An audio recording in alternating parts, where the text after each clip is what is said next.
1.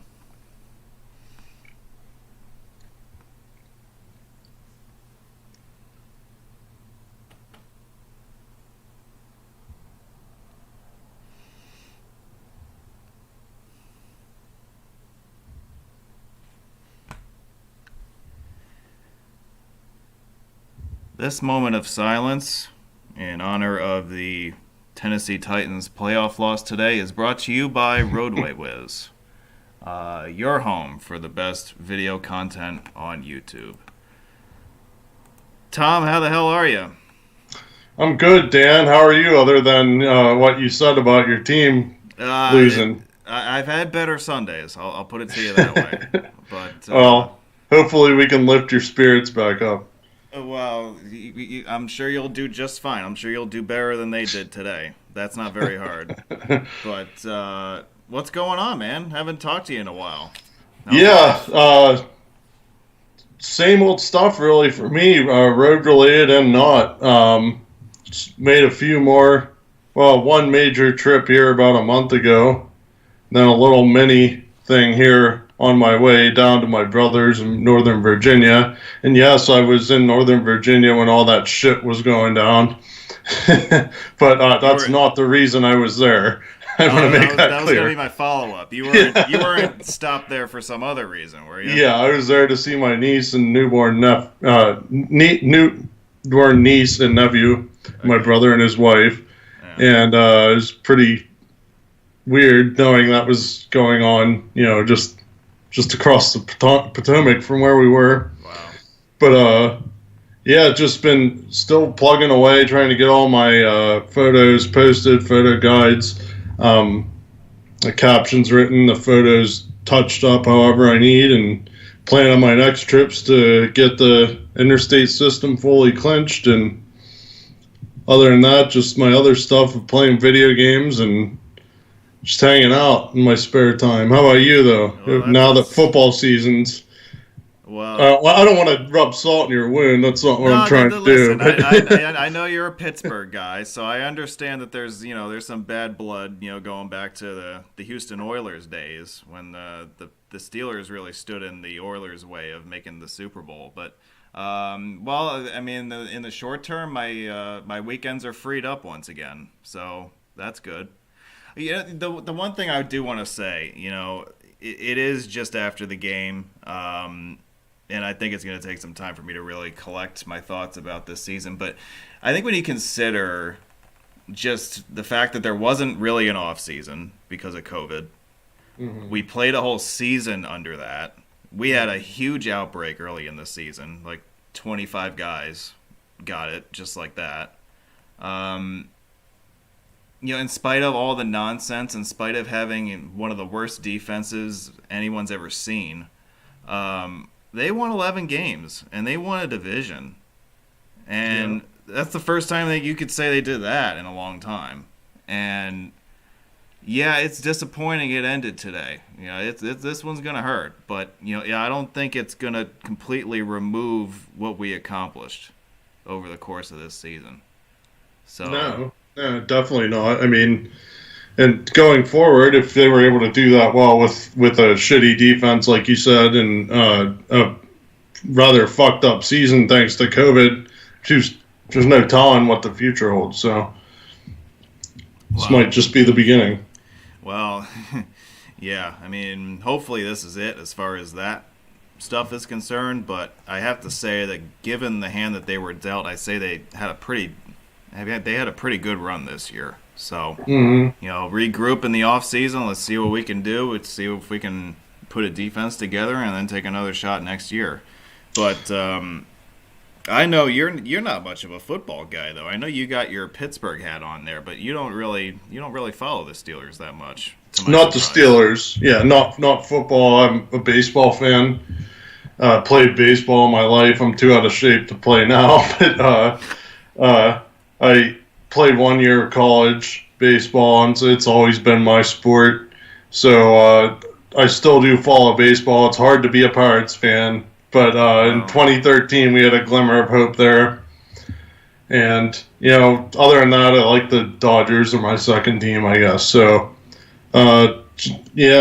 Baseball's my sport, but I got to ask you, being from Delaware, right, and originally in New York. Yes, now, yep. how did you become a Tennessee Titans fan? All right, so that's a story that goes back to like my formative years, like 10, 11 years old. My dad's a Packers fan, and he tried his best to make me one of them. And I think it almost worked, but I happened to be watching TV. I happened to be watching the playoffs in 1999, and there was a game on between the Bills and the Titans. And I don't know, maybe you've heard of this game before, but it ended with a rather miraculous play in the final seconds. I've heard of that play, yes. You've probably heard of that play yes. before, right? I don't know. As an 11-year-old kid, I looked at that and I thought that was the coolest thing in the world. And it just, that's it. Like, that's where it started. And that team went to the Super Bowl that year. And I knew that I was really into the team when Kevin Dyson gets tackled on the 1-yard line at the end of the Super Bowl. I was crushed. Mm-hmm. Yeah, I knew that was it. Like, that's my team. You know, that's who I'm going to follow. And they had a nice little run there in the early 2000s, and then they've gone through their periods of, you know, flash in the pan decency and just god-awfulness from time to time. And I would say that the group that they've got right now has been the best group they've had in Nashville in at least 15 years.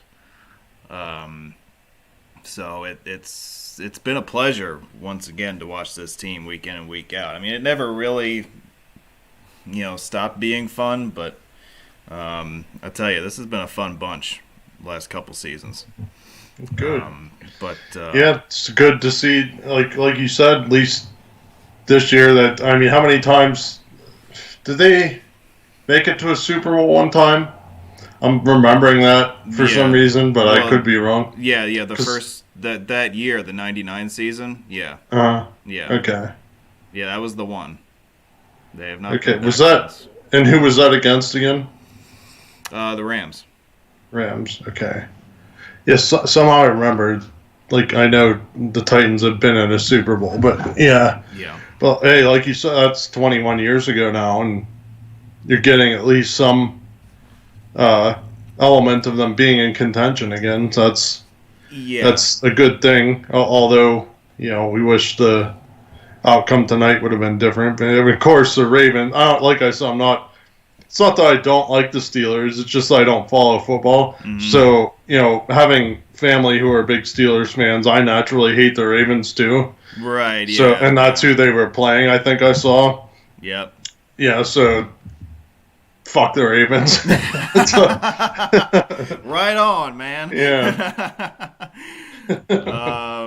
But yeah, I you know, it is what it is, and it's nice to see them nationally relevant again, and hopefully they can put it back together and make another run next year. But I want to ask you about your baseball origins. I didn't know that you played baseball as a younger man. Mm-hmm. You said you played it all the way up into your college years. What positions did you play? I was primarily a corner infielder. Third base was my main position. First base, I played a little bit and pitched relief. I wasn't quite quick enough on my feet to play middle infield, but I guess I had a good enough arm to make third base my home. That's the position I ended up playing the 1 year in college. I wouldn't call it playing per se. I played maybe 10 innings all year as a freshman. But yeah, that was my main position. I also liked that position in the sense that it sounds lazy, but like, you know, you weren't the center of attention. You could kind of sit on the fringes and, you know, make the good plays with the hot corner when the, you know, right-handed batter hits a smoked one hopper to you down there. And but, you know, it seems like the errors that shortstops, you know, make and center fielders, the main positions, those kind of get remembered more. And I liked being not the center of attention, being at third base, but still very relevant, as stupid as that may sound. But yeah, I could hit. That's why I guess I was relevant. I could swing a bat, but not good enough to make it past a Division II school for 1 year. But yeah, that was my position and how that worked out. But you're not a big fan of being in the spotlight. I'm not. You're not. That's not something that you seek in life. No, I'm glad you recognize that, because that's why I'm so not active on social media. Wow. As you probably have known, I noticed you like you're a social media guy. You use it to promote your work very, very effectively.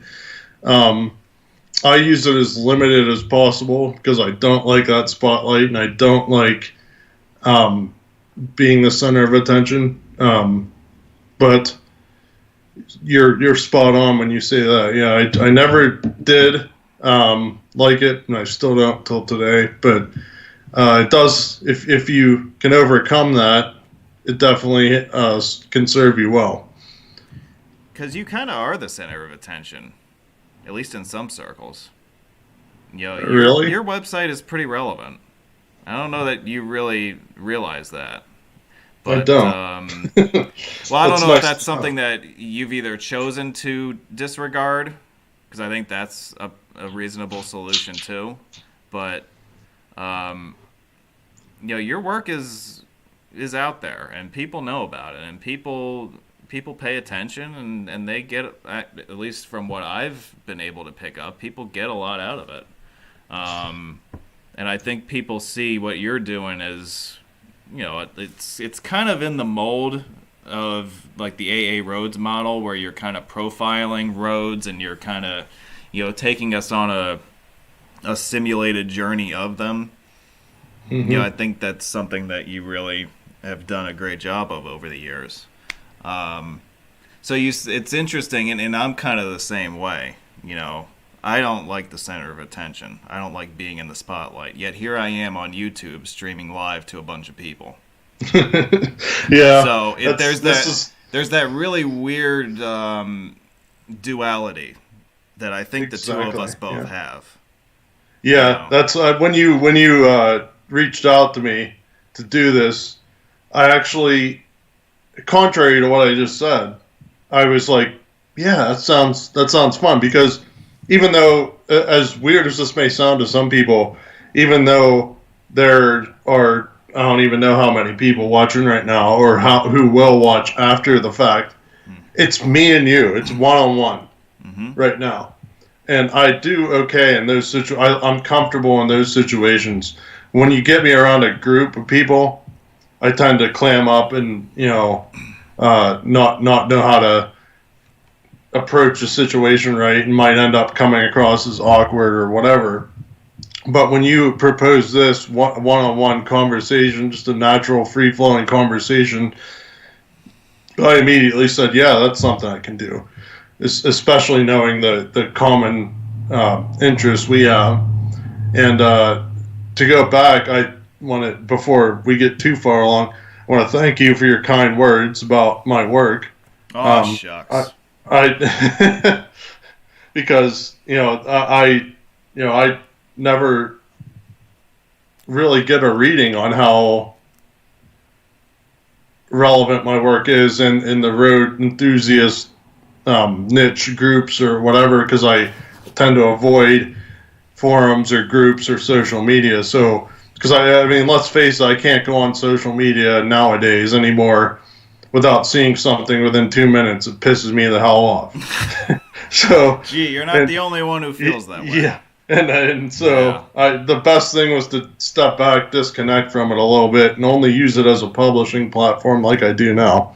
So with that, I'm glad to hear, apparently, based on what you said, that some people are finding value in my work, because that's, I am putting my heart and soul into it because it's a passion of mine, and I like to have that passion shared, and that information, or that visual information of the photos being useful to people out there, along with being able to provide a snapshot after snapshot guide to whatever interstate highway you want.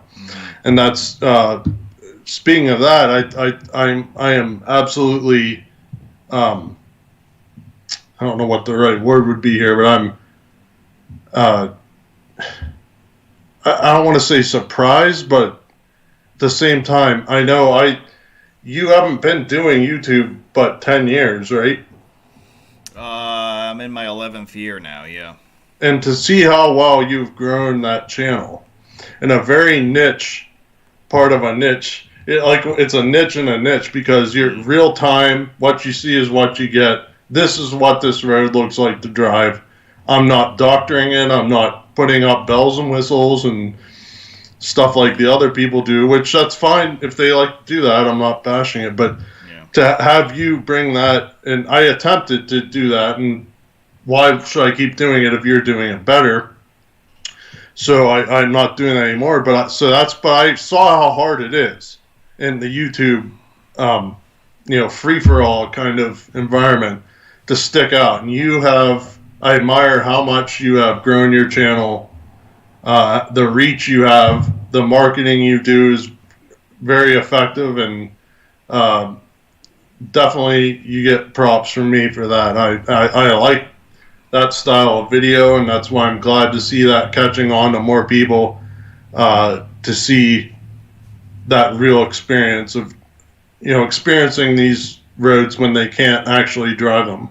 Well, that there's a couple things that I want to follow up to that on. Is that one is that, when I started doing YouTube all these years ago, I had certain people I was looking up to, or that I was kind of saying to myself, okay, I really like what these people do, and if maybe I don't want to do exactly what they do, but like they're inspiring me to try to forge my own path, And it's really interesting now, having done this for a decade, that I'm looking around and seeing that other people are now starting their own channels because they picked up on what I was doing, and they really like, maybe they don't want to do exactly what I did, and that's fine. I think the greatest characteristic of any individual is their ability to be original and to kind of give everyone their slant on things.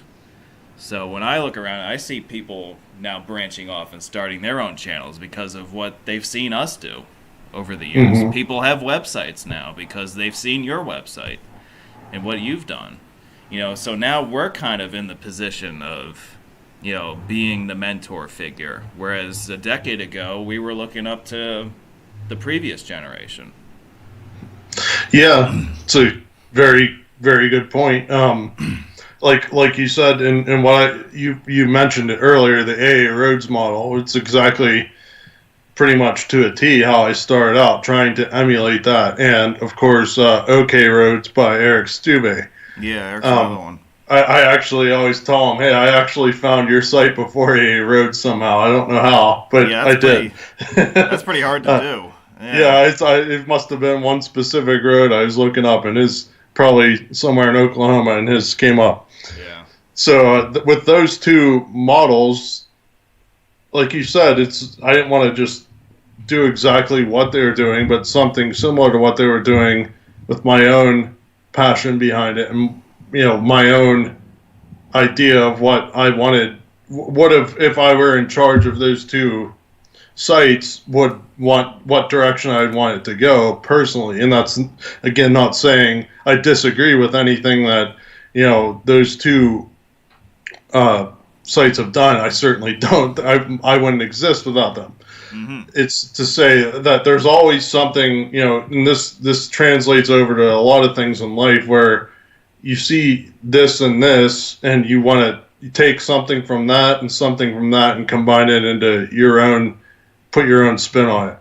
Yeah. And it's led into a total passion for me. In this, setting a goal. If you would have told me 10 years ago, hey, in 10 years from now, you'll be 91 or something % done photo documenting the entire interstate highway system to date, Wow, I had told you you're now? fucking crazy. Is that what it is now?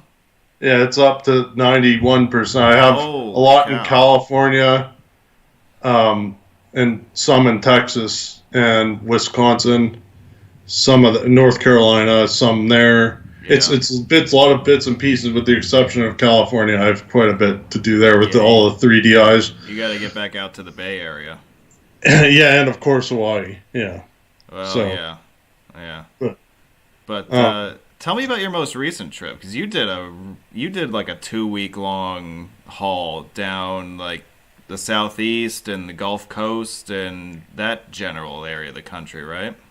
yeah, I did. I wasn't aware you were paying attention to that. Oh, I follow you on Facebook, my man. I pay attention to your daily updates and all that stuff. Okay, so you're better than me, because at least you can go on there and follow people without getting pissed off. Well, I can follow a few people. Like, you're one of the few people I can tolerate.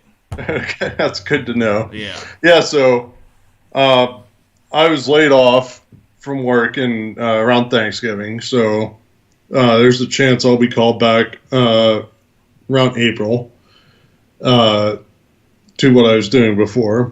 So that left me with a long gap here. So I said, well, I'm gonna do something with it. So I started looking around where I was weak. I had a lot of bits and pieces to clean up down south and the southeast, the Gulf states. So I threw together something to try to cover all that, and that's what I did, finishing off all interstate mileage to the date. Of course, that'll change as, I-49, I-69 get new segments open, but finished off, I believe, 6 more states on that trip. So kind of think of it like painting the map a certain color. That was what I had in my head. Like, these states down here aren't colored complete yet, so I'm going to do that. Okay. And 2 weeks. It's challenging to photograph when you have such limited daylight time. That's why I usually like to make these trips in the spring or summer. But so that's why it extended out to 2 weeks, because of the lack of daylight, pretty much. Yeah. But it was accomplished what I set out to do, and then here, just when I was down at my brother's, like I said, while the ship was going down, the day before that, I never actually photographed the unsigned 595 in Maryland from D.C. Well, not D.C., but the Beltway to Annapolis. Yeah. So I got that done, photographed. Okay. So it's finally documented. So with the pandemic and all, a lot of things have been affected, like sports, like we touched on earlier. But thankfully, roading is still possible under those circumstances. Yeah. Mostly. So I think we're talking with, I never actually properly introduced you at the start of this stream, so I should probably do that right now. We're talking with Tom Valazak of crosscountryroads.com. You can also find him on YouTube, on Facebook, and on Instagram. He's all over the place. He does a great job with all his work. He's made it his goal to photo document the entire American interstate system. It's a project he's been working on for about the last decade or so, and as you heard him mention a minute ago, he's over 90% of the way there, which is just incredible. Tell me the story of your website, like how it started and your early memories of road geeking and how that all kind of led to you creating a website for yourself. I had an interest in creating a website dating way back to when I was probably in like middle school. And I frequented a video game site called GameFAQs.com or GameFAQs.com. And I remember being fascinated by just how simple it was, but how much information was on it. And that kind of sparked that interest in me, to I'd like to run something like this. It's just I don't have a topic to do it about. And then years pass, and as I did more traveling with my family on family vacations and whatnot, I then, thanks to that interest, soon discovered okroads.com and aaroads.com, like I said earlier.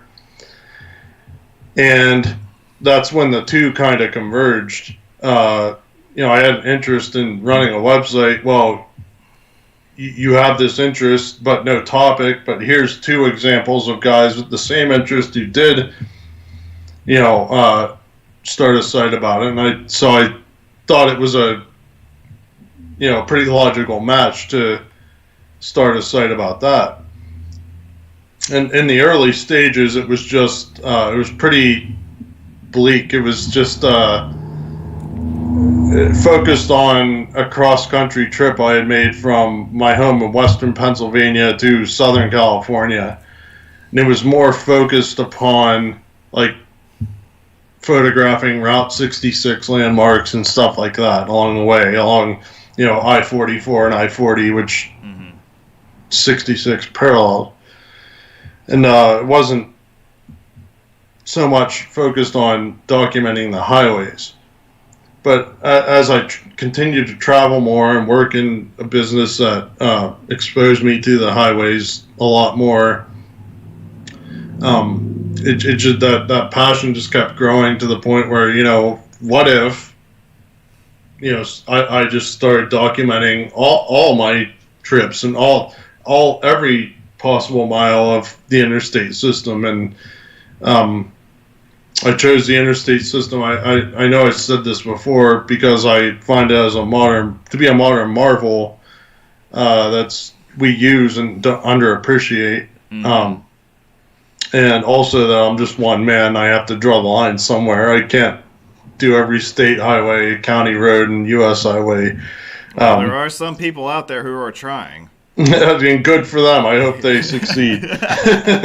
But yeah, I figure I get burnt out, so I got to pick which kind of road I like the most and go with that. And that's what I've been doing ever since. Really, and the site just expanded out from that one trip, one trip's photography to the interstate highways of the entire country. It was a gradual process, but one that, at 10 years, I'm itching to continue doing it as much as I was then. And, there's been ups and downs where sometimes you start to feel yourself get burnt out. I need to step back for a while and take a break, and that's bound to happen. And so that's happened, but still here we are 10 years later, and I'm still out to finish what I started. So that's pretty darn impressive. So this website is really born out of that one experience that you had, and that's kind of what kick-started everything and got you going, ultimately on the direction that you're on today. Over the years, I mean, you've obviously, to get as far as you have, but before I get to that, I've interviewed a lot of people this year. With COVID, we had nothing else to do, so I was like, well, we're all stuck in our homes, so why don't we just have these little chats every once in a while and get to know the people behind these websites? Because I think that a lot of people know the websites, but they don't know the people who are behind the websites. Mm-hmm. And so that's kind of what I started doing in March, and I've interviewed a lot of people for this. You're the only one who's made it your expressed goal to clinch the interstate system, and I think it's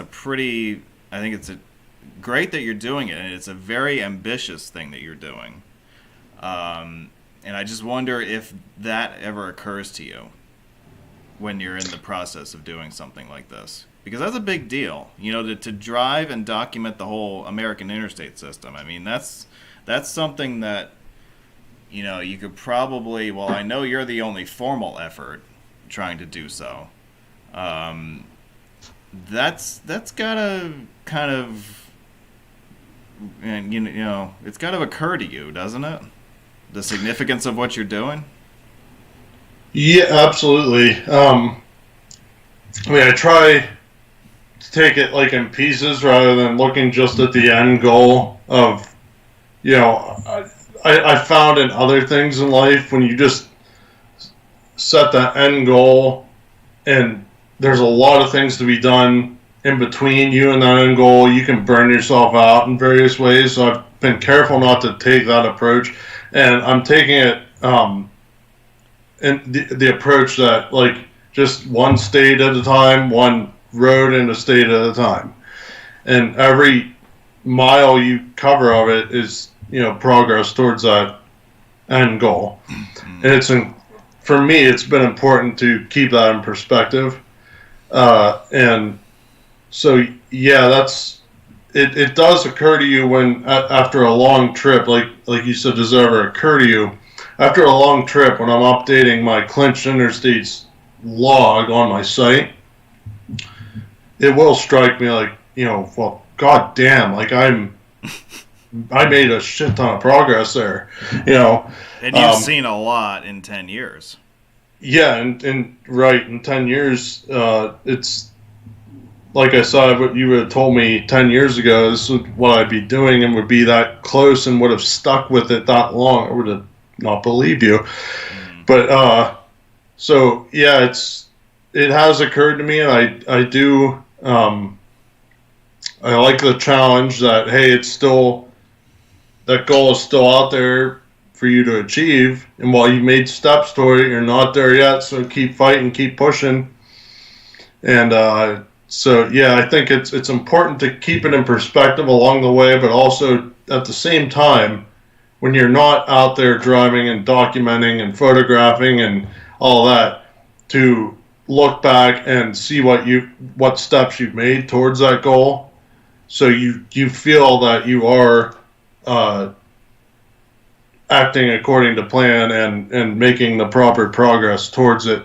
It's okay to celebrate your accomplishments to yourself and along the way, and but at the same time not lose focus of that end goal. Yeah. I don't know if I answered that or not. You did, and I think keeping everything in perspective is very important. You have a very specific goal that you're out to accomplish, and other people also have goals that they want to accomplish. There are folks out there who are interested in clenching state highways in various states, and documenting such and such a highway out in this part of the country. Mm-hmm.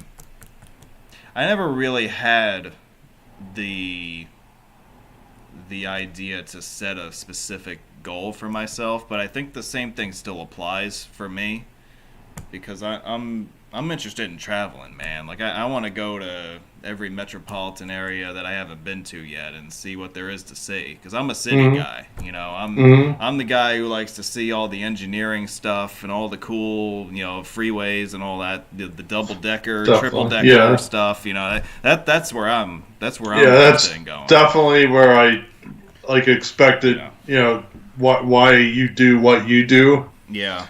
Is because you have the engineering perspective based on your background, your work background. Yeah. You can appreciate the Brent Spence Bridge or lack thereof, for example, top of my head. Well, a lot more than I can. Well, that bridge has been in the news lately, right? Yeah. It was still closed when I was trying to cross it in December 17th or something. Oh, wow. Okay. Fire, so... Yeah, that's why it was fresh in my mind, I guess. But yeah, I mean, driving across it, you have a lot more knowledge of the nuts and bolts of that thing than I do. To me, it's just, cool, a double-decker in Cincinnati, skyline right there. This is cool. I'll photograph it. But, yeah. Okay, sorry. I'll let you go on. No, I think that's fair.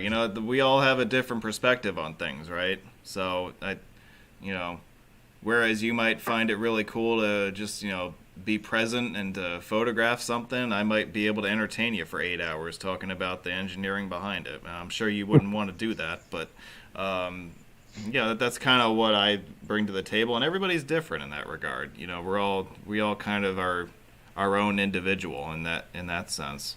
But as far as celebrating is concerned, hey, you know, it's hard to top drinking on a beachfront bar in Honolulu after clinching the Hawaiian interstate system back in 2019. That was pretty sweet. Yeah, that does sound nice. I will hopefully be doing that someday, and I'll be able to tell you were absolutely right. This is pretty good. It's pretty damn good, and I don't know if you have this planned this way already, but Hawaii's not a bad place to end on. So, you know, to have your final mileage be, you know, one of the H interstates out there, that's a pretty cool, that's a memorable way to finish it. You know, if I may make a suggestion, but you'll obviously handle it the way you want. But that kind of is the plan. Okay. Is to do that and go to Alaska on the same trip at the end for the grand finale, but we'll see what happens. Right. There's a lot that can obviously happen. But I'm sure over the years, you've been on a number of these long distance trips to all corners of the country. You've seen, you know, at this point, you've seen just about everything the country has to offer as far as the interstates are concerned. I can tell you that my favorite trip that I've seen you do, and we're going to go back in the Wayback Machine a little bit here because you were the first person I ever interviewed. And I remember when you were out, you were doing some sort of run up in my general part of the country. You probably were doing New York City and in that general area. I guess this was probably, going on 5 years ago now? 2016, I think that was. Yeah, that was a long time ago. Yeah. And I did my first interview. You were my first guest. You were the first guest in the hot seat. So we've kind of come a little bit full circle tonight. You sat in my field office right at one of the big infrastructure projects that had, at the time had been going on in North America, and I really think that was one of the coolest memories that I have of what I've done with the channel. So that's my favorite trip that I've seen you do, because you had the courage to step into the hot seat and join me for a couple hours there. But your favorite trip over the years, is there one that stands out to you? Yeah, that's a tough one. I want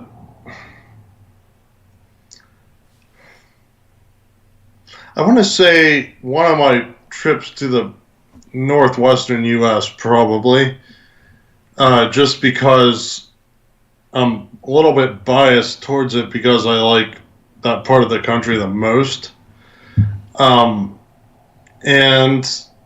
I feel like I think it was that same year, 2016. It would have been earlier than when I met you to do that interview at your field office.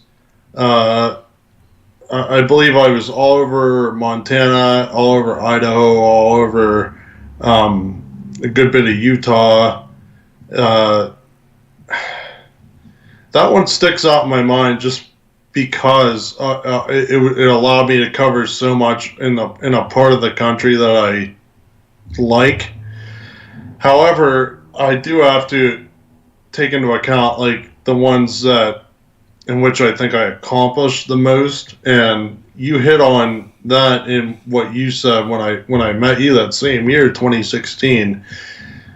Taking out all the interstates in New York City and finishing up much in New Jersey and New York State along the way, that was a huge step towards the goal, in my opinion.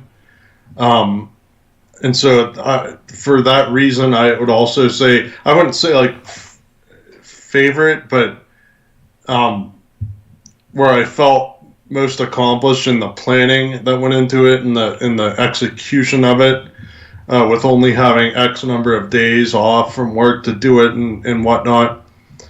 That one stuck out in my mind for that reason.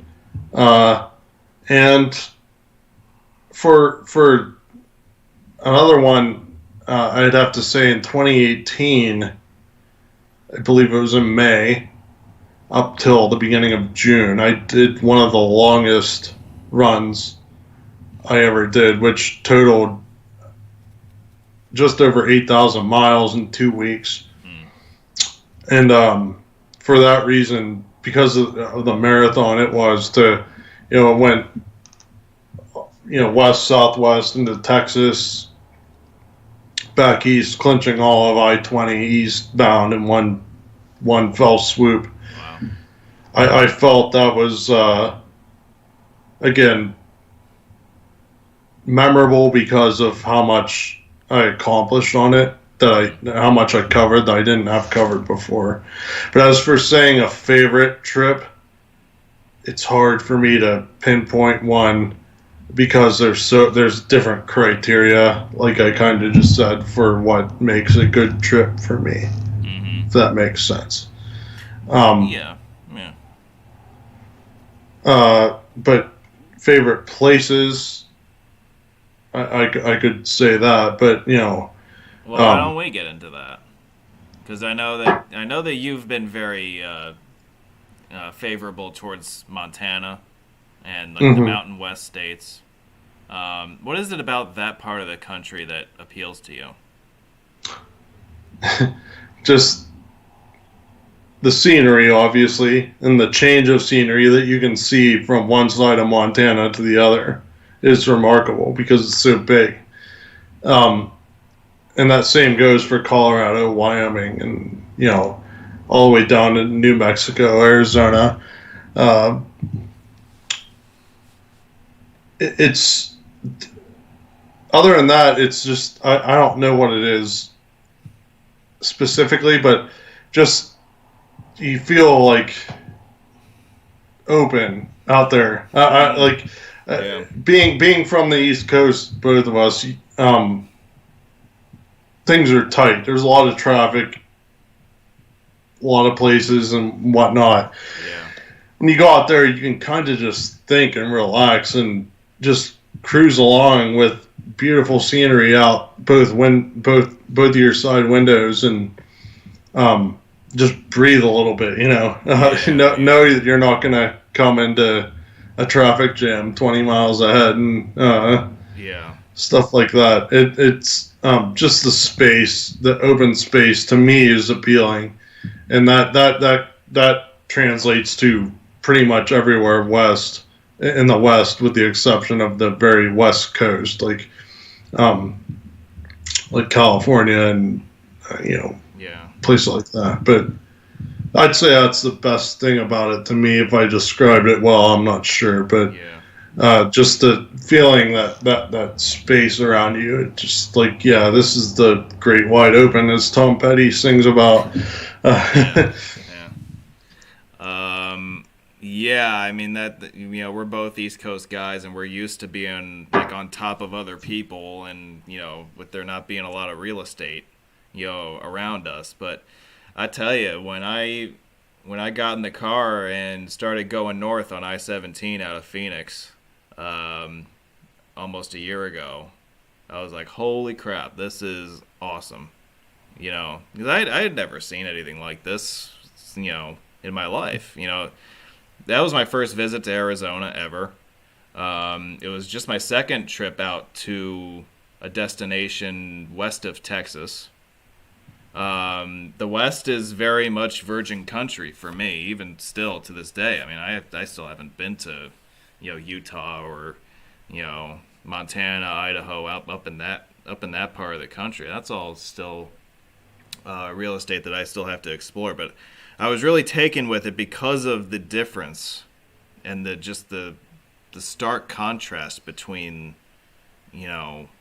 the urban metropolises that we're all used to, growing up around and in and working in, and then you get out to, you get up on the highway towards Flagstaff, or in my case, I took US 89 north from Flagstaff up towards Glen Canyon, and it's like a whole different planet. You wouldn't. It's hard to recognize it as part of America, but it really goes to show just how diverse this country is. When you can have the stuff that we're used to in the East, and even a place like California, how diverse that is. I mean, the Bay Area, for instance, is just like, it's pretty typical of what you would see in the Northeast. And then you get on 80 out of Sacramento going up over the Sierra, and it's like and that's only like a 2-hour difference between those two scenes, and it's just remarkable. Yeah, I totally agree.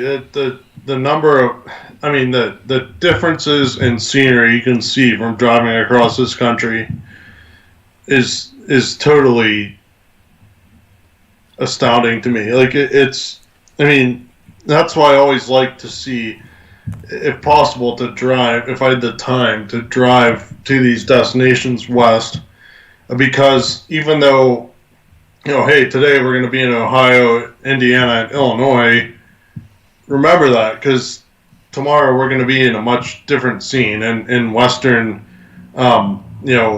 Oklahoma or western Kansas, where the terrain starts to change, the elevation starts to change, therefore the plant life starts to change, and just the general scene starts to change.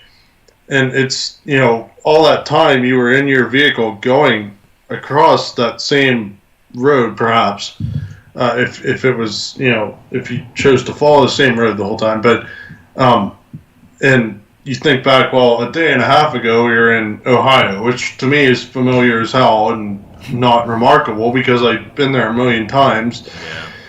But, continuing along on that same road through there, we've seen what we saw back there change into this very gradually. And due to altitude and whatnot, changes.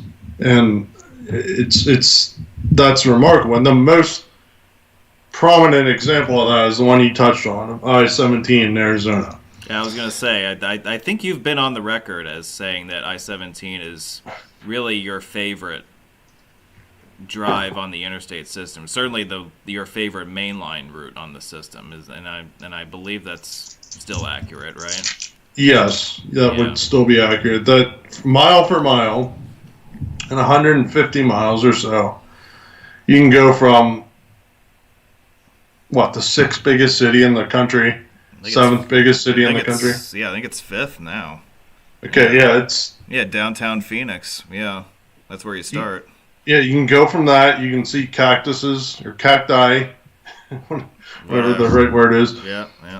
And 1,200 feet, I think you are in elevation within 150 miles.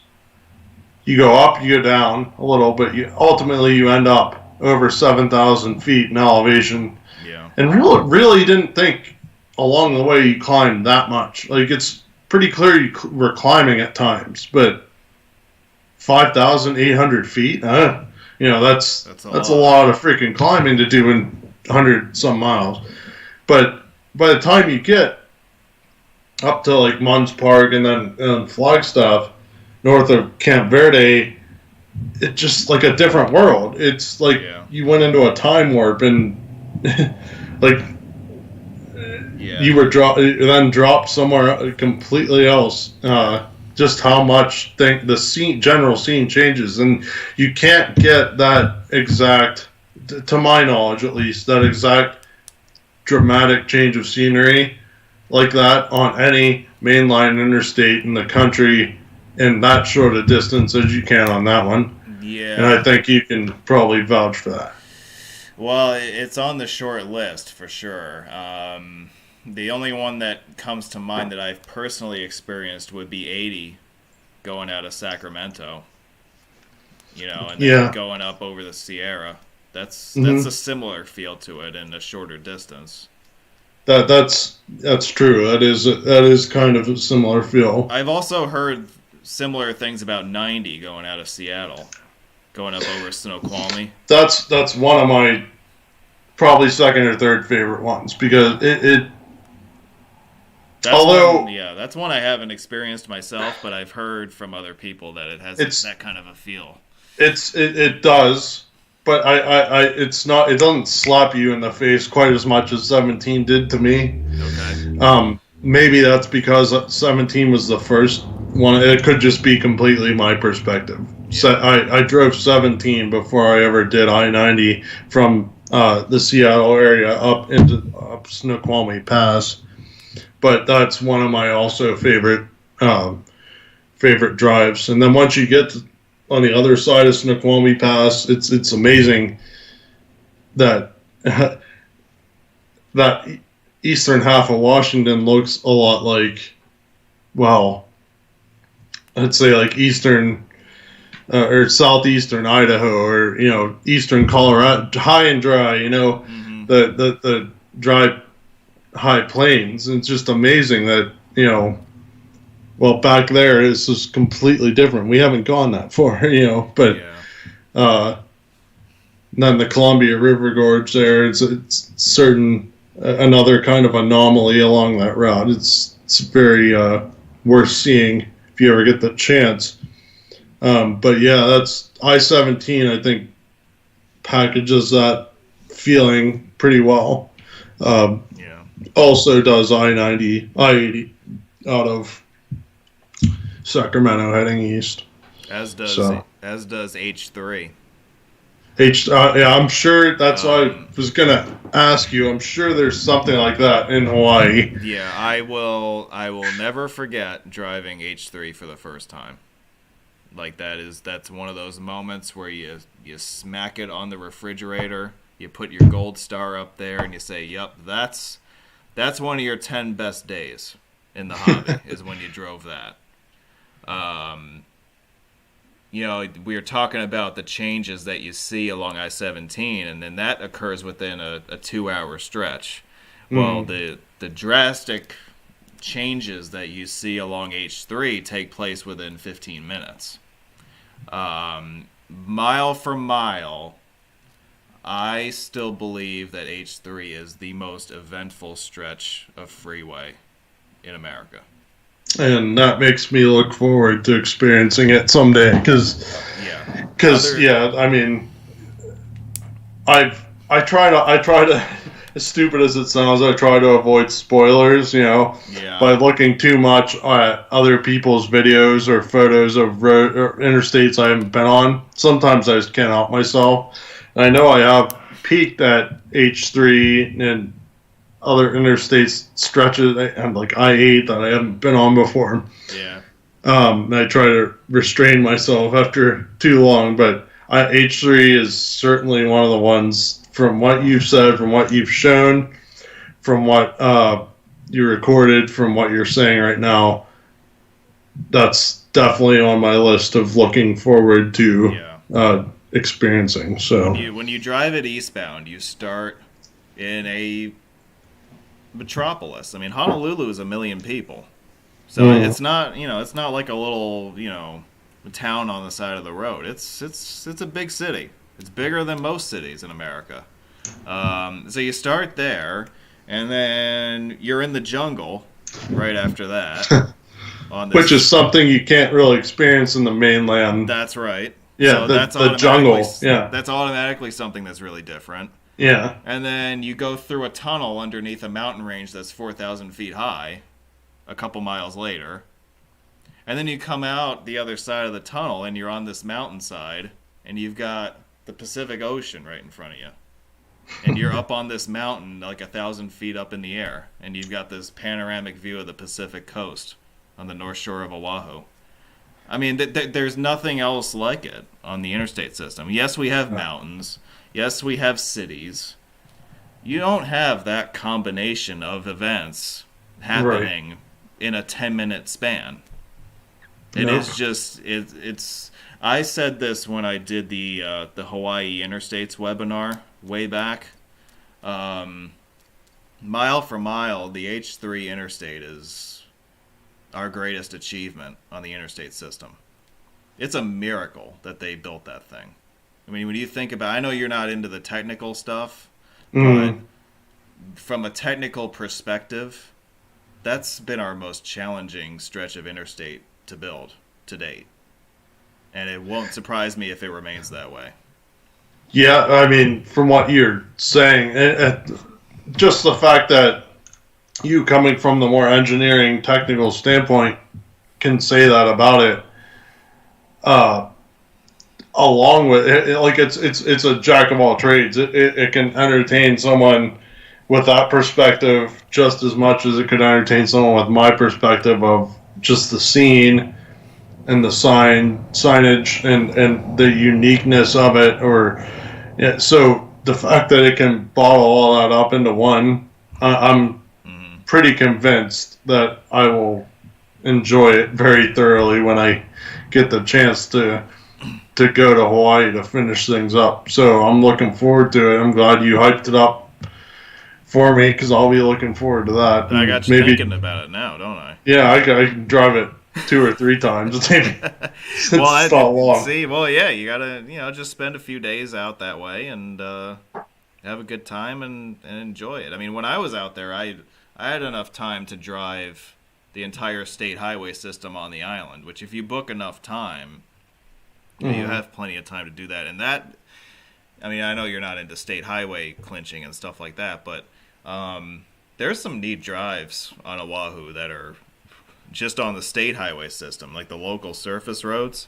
If you're ever looking for something else to do to pass the time, there's some really cool stuff on the perimeter of the island that's really scenic and awesome. Yeah, I mean, I definitely could see myself doing that there, especially because you are on an island after all. Yeah. And while I don't document state or U.S. highways, I definitely still am up for experiencing them, especially when the interstate system there can be clinched in, a couple hours? Yeah, pretty much. 3 or 4 hours, that leaves you with a lot of time to explore other parts, whether you're documenting or just sightseeing. So, yeah, I definitely look forward to that. That's what makes me want to save it for the grand finale, because I have a feeling it will be epic, based on what I've seen and heard from you and others. But we'll just see how the cards fall. Yeah. You're obviously very prolific on your website with your photography, and we know that's been well discussed in the past. You still film video at this point? I haven't filmed video for about 2.5 years now. Why'd you stop? It was becoming too much for me, doing both photo and video, and I was falling more and more behind keeping up with both of them. So everything I was posting was so old at that point, because I was bogged down, because it's just me on this site. And it came to a point where push came to shove, where I had to say, like, look, what do you want to do more? Do you want to do the video, or do you want to do the photos? Which allows me to express myself more and blah, blah, blah. And I end up landing on the photos. It's what got me started into this, with discovering AA roads and OK roads. So I'm gonna stick to that, and that's what I did. As you know, the video I shoot was different from the video you shoot, and the fact that your camera allows you to do like real time, where mine was kind of, I couldn't get it mounted in the way that would allow me to get a real time frame, and it was frustrating, and I had to do edits and stuff to speed it up to make it look like you weren't going 2 fucking miles an hour on the highway. And so after all that, I'm just like, well, look, hey, we have a guy, namely you, doing the real-time video very well, kicking my ass and all the viewership and everything else. Why am I going to bother myself with this when he can do the video part of it? I can continue doing the photo part of it. And and I'll be better off for letting that go and lightening my workload so I don't get burnt out. And so that's what ended up happening. I had to make that decision to do one or the other so I could actually keep up and get stuff posted in a timely fashion and avoid getting burnt out at the same time. So you pay attention to the metrics then? Like I was, yes. I was paying attention to the metrics when I was doing YouTube and seeing that, hey, my channel's not really growing. What can I do? And then at the end, the decision was to just maybe you bit off more than you can chew. Was your decision made more by your personal passions or by the metrics on YouTube? That's what I want to know. I think it was a combination. Because I think you started the video stuff because it was your passion. It was because of seeing you doing it and saying, hey, there is a market for real-time video, which is the only kind I would have posted to begin with. I wasn't going to get into the heavy editing, spending hour upon hour, putting all kinds of bells and whistles into this video like some people do very well, and I admire their knowledge of video editing, but I don't have it, and I don't have the time to learn it. Well, and I don't think you'd be able to do that anyway with the kind of product you're trying to put out there. You're trying to be informative about the interstate system. I don't think the editing and all that stuff would really work anyway. I agree. It would have been like awkward, kind of. Yeah. So the combination with that, that's how I got started, was seeing you and like, oh, there's a market for this. Hey, well, I didn't know it at the time, though. Yeah. That takes a long time. Well, yeah, and as I saw you start expanding out from covering more area, which you are still to this day, that was my original instinct was, hey, if you want to have video on your site, you don't have to do it yourself. You could always reach out to someone who's already doing it like you and say, can I just link your videos on my site? That way we just have the links. And that's what I was eventually going to do was, say, hey, he's doing the video. He has the audience where I don't. Why fight this? Well, when I have the site, I can always provide links to his stuff in a video section on my site and keep doing what I do better, I think, was the photography. To not be bogged down and being late posting photos because of being held up with videos that I was kind of getting burnt out on doing. Do you see other YouTubers, with, if you take you and I and everybody else who does this stuff on YouTube, do you see everybody as competition? I don't now. I would, admit at some point I probably did when I was just starting out, because you need some reference point, to compare yourself, see if is your shit landing or is it not, and if not, then you need to do something different. But after I let go of the video part of it, now I'm doing essentially the same thing AA Roads does and OK Roads does, and even Google Street View does, but putting my own spin on it, and I feel I'm able to avoid that urge to compete by finding a way to express myself through what I'm doing more, and I'm able to do that more with the photo guides I've found. So there was a time where I was gauging myself towards the other existing YouTube channels and saying like, well, this isn't quite landing, I need to change something. But after now I'm just doing my own thing and not paying any attention to that. I've been asking these few questions in a row because I've been building to something, and that is, I don't think you should have stopped. And I'm going to tell you a little bit something about my channel. You know, everybody likes to think that I'm, you know, popular and all that. I don't think of myself that way at all. I don't really pay attention to who's watching and how many people are watching. I'm just glad that people get something out of it. You know, whether it's informative, whether it's entertainment, whether it's educational. I mean, shoot, I've had people message me about, you know, how the bridge videos, the bridge crossing videos I do are helping them with their fear of bridges. You know, and that's a true story. Yeah, that's and you know, that's the stuff that makes it fun. You know, this is supposed to be a fun thing, right? We're supposed to do things that make us feel good and make us have a good time and all that. So there's that to consider. And then there's also the reality that, look, you know, as much as I upload, and you know that I upload a bunch of stuff all the time, you know, it's like I'm like the engine that never stops, you know, and it's been that way ever since I started. You realize that I've got like 2 or 3 years worth of stuff just on backload that I've just never gotten around to.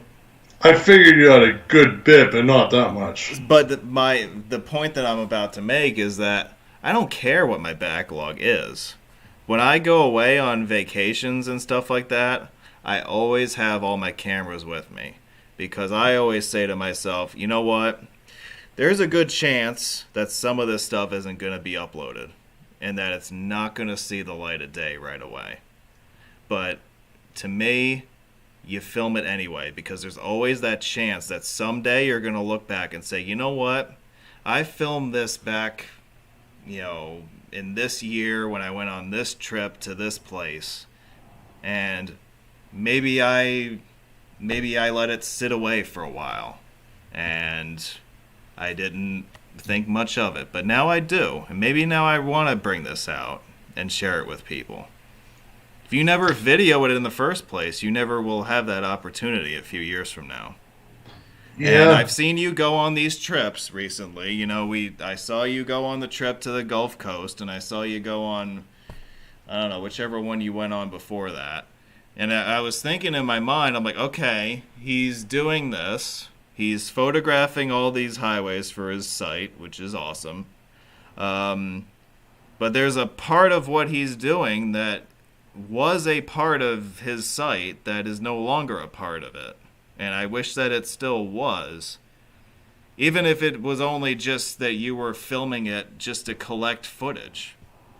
You know, because maybe someday, a few years from now, you're going to look back and say, well, gee, maybe I should start uploading videos again. You know, you changed your mind a few years back when you said you didn't want to film, or you didn't want to post videos anymore. And I believe that there's a pretty good chance that a few years from now you're going to want to switch back again. And I would just hate to see all this potential go untapped in that sense.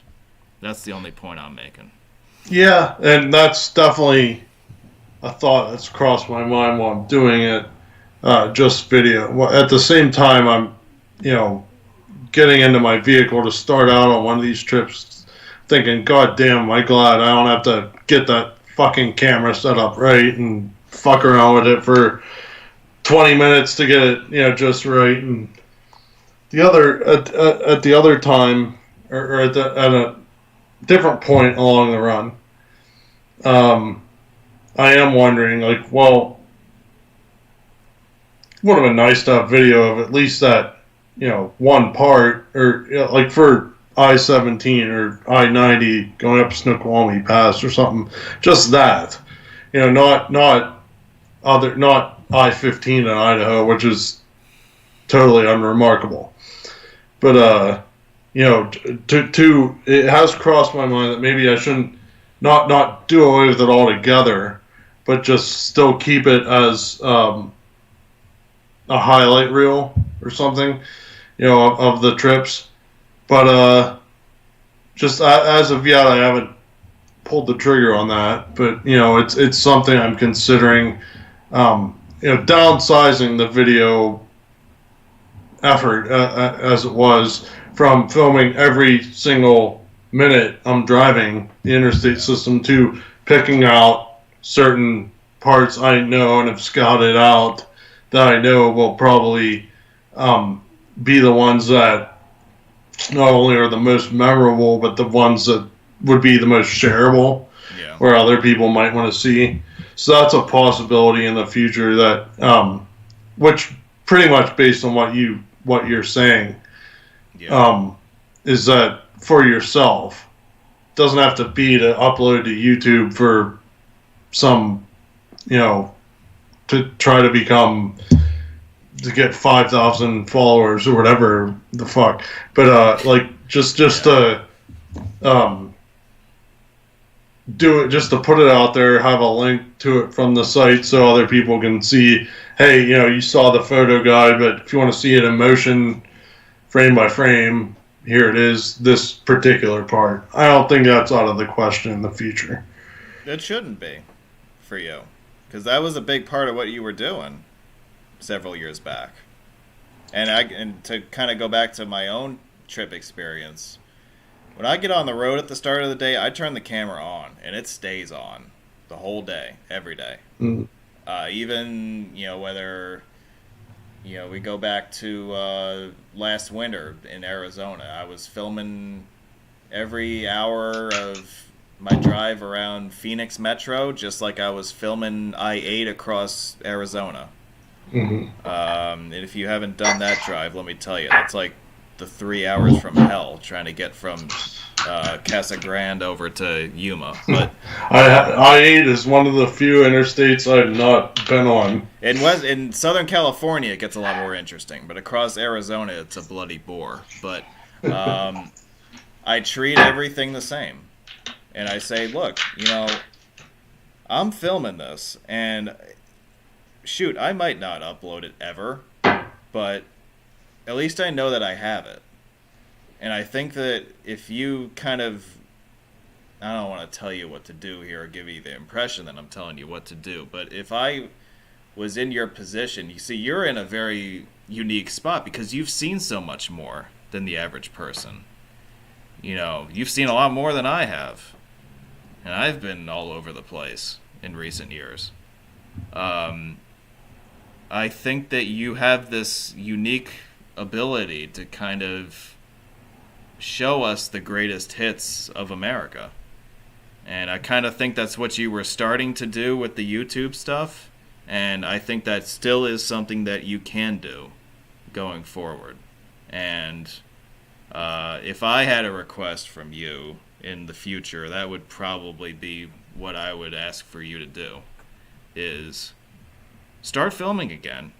I mean, who cares if you upload it? That's not my point. My point is film it so that you have it, so that one day you just might say, hey, I think I'm going to upload this today. Your reaction? Yeah, that's definitely a valid point. And I think what I had trouble doing was separating the idea of the photography, photographing everything, and the video, where we got to film everything and post everything. You don't like you pointed out, you don't have to post everything.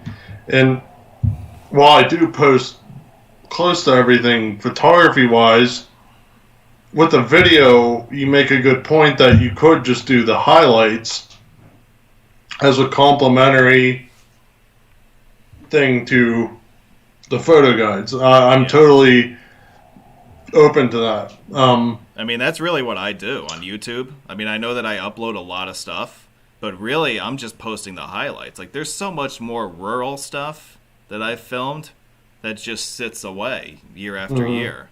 Like, right now I'm uploading St. Louis material, which is, by the way, is over a year and a half old, okay? Because that's been sitting away in my drawer for a long time.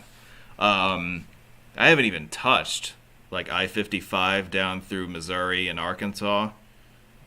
that was all filmed on this trip. I-70 from, across Illinois and Indiana and Ohio, that whole stretch, none of that's been uploaded yet. So as much as I upload, as much as you see me out in the open publishing stuff on a daily basis, there's still so much crap out there that I just have not gotten around to, and that's okay.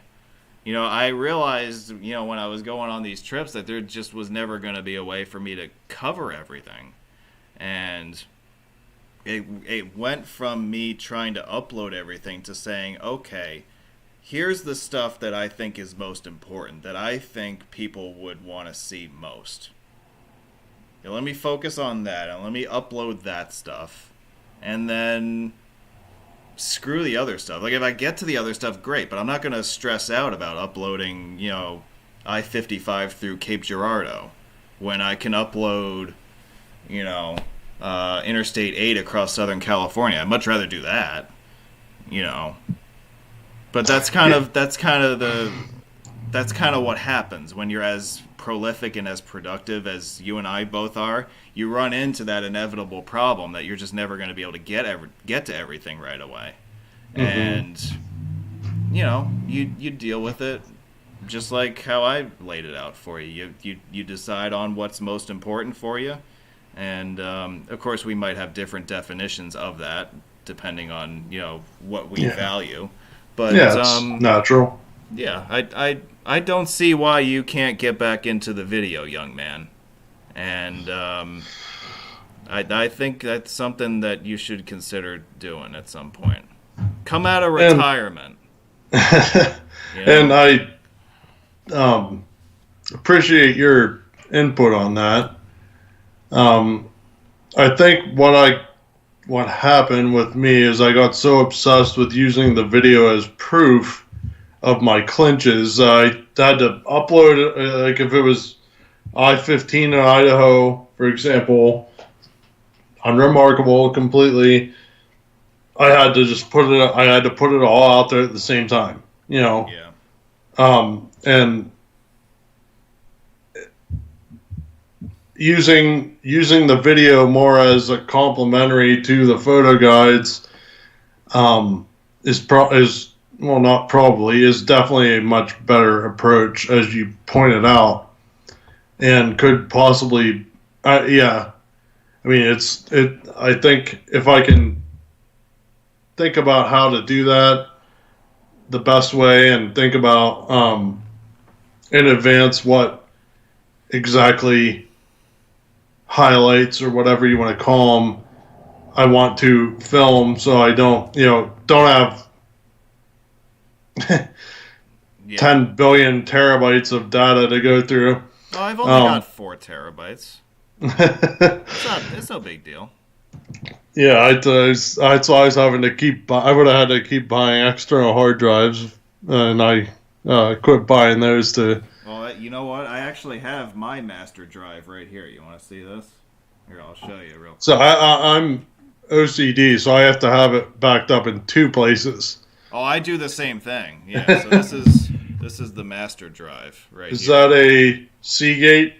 It is. Yes, it's a Seagate. It's an 8 terabyte drive. Oh, nice. So I have everything from the first 11 years of the channel on there. And of course I have, because I have the same OCD trait that you have, I back things up multiple times too. Mm-hmm. So there are hard drives of Roadway Whiz videos strewn all over the place, so that everything is saved and whatnot. Yeah, and then you have a bunch of small, if you're like me, you have a bunch of 250 gig ones, you have a 500 gig one, and you have a 1 terabyte one, and then all those are the shit's fragmented across them, so it gets even more confusing. So I'm like, wait a second, I got Ohio, on this drive, I've got Ohio, I've got West Virginia, and I've got Quebec. Wait a second, how the hell did that happen? So you get like all these drives together, and you're trying to find something in particular. It can get to be a little bit of a headache, which is why I picked up the one master drive, so that I can be like, okay, I know that everything is listed here, all right, so that I can find something reasonable. It looks like my mom's fucking Tupperware bins full of Christmas decorations where it has the masking tape, and I was considering doing that, the masking tape label on each of my hard drives. That's exactly some right. Shit. That's it. That's right. We're talking with Tom Valazak. He is the webmaster of crosscountryroads.com. He also has a Facebook page at Cross Country Roads. He is also on Instagram at Cross Country Roads, and he also has a YouTube channel, which I'm desperately trying to get him to restart during the course of this interview. He is on YouTube at Cross Country Roads. If you folks in the live chat would like to ask Tom a question, if you have anything that you would like to know about him personally or his website, within reason, of course, feel free to drop it in the live chat, and we'll do the best that we can to answer it for you. On the subject of I-15 in Idaho, you're talking about how uneventful a ride it is. I-15's in Arizona is pretty memorable. Mm. Oh, it is in Montana. For the brief period that it is in Arizona, anyway. Yeah, yep. What the hell is it called? The Virgin River Gorge or something? Yep. It's been so long since I've been on it. Yeah, I clinched that back in before I was doing photos.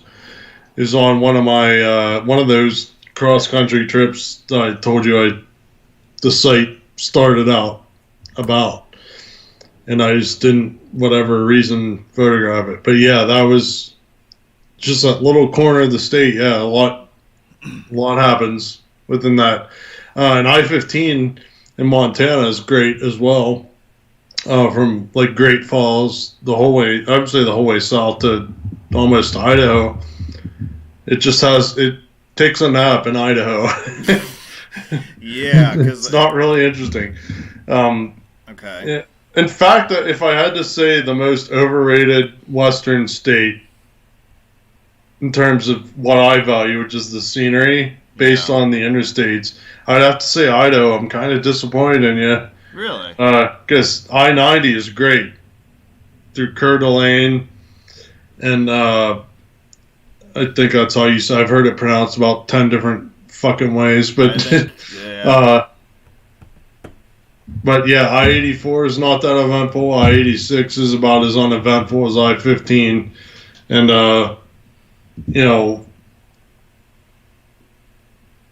I'd have to say Idaho's the one that was going into it before I had been there that I had higher expectations of. Huh, okay. But the Panhandle is awesome. So if you have a choice to go I-84 or I-90 through Idaho, take I-90. Yeah, so the far northern stretches of Idaho are where it's at. Mm-hmm. Okay.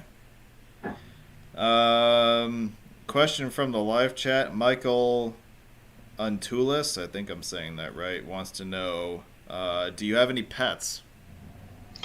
I don't. But yeah, that's a nice personal question. I don't have any pets because I'm not allowed any pets in the apartment I rent. Oh, is that a ground rule of your complex? Yeah, that's a rule. No pets at all. So I'm not allowed them, but I do like dogs. I'm definitely a dog guy more than a cat person. Because you're from, are you still in Western Pennsylvania? Yep, yeah. I'm, for if anyone else wants to know, I live near the town of Evansburg, Pennsylvania, which is about 75, 80 miles directly due east of downtown Pittsburgh. It's at the junction of US 22 and US 219. All right, that's easy enough to find. Yeah. US 22 is generally, I would say, the faster way to, or the better way to get across to Pittsburgh than the Turnpike from that general area, right? I mean, I don't know that area all that well, but if you're going anywhere along the Turnpike or to Harrisburg, Carlisle, the Turnpike's the fastest way, but anywhere like north of the Turnpike, yeah, US 22 is probably how you would go from Pittsburgh. Yeah. Yeah, the Turnpike's just outrageously expensive. So if you are looking to save a few bucks, US 22 is a few. Yeah, an alternative. It's interstate standard from where I live to Duncansville, which is where it meets I-99. So it's interstate standard at some points. Otherwise, it's at grade with some traffic signals here and there in certain towns. But yeah. Yeah. Well, you said if you want to save a few bucks. I was gonna say, if you want to save your paycheck. Cause, yeah, it's not a few bucks. I misspoke there. I think that the latest toll schedule came out for 2021, and a bunch of us in the community were having a laugh at it because now to basically drive it end to end is like over $100 without Easy Pass, and that's just insane. And you have to think, what always amazes me is the trucking companies. How do they afford? It's 4 times that for them.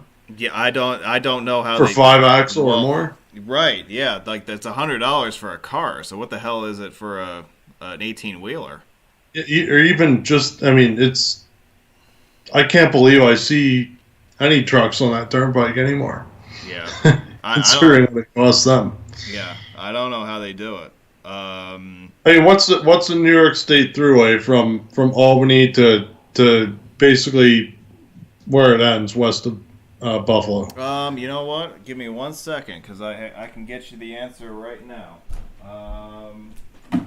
Going into my my memorabilia folder here. I'd bet I'm gonna bet it's no more than $20. So here's an old school New York State Thruway toll ticket.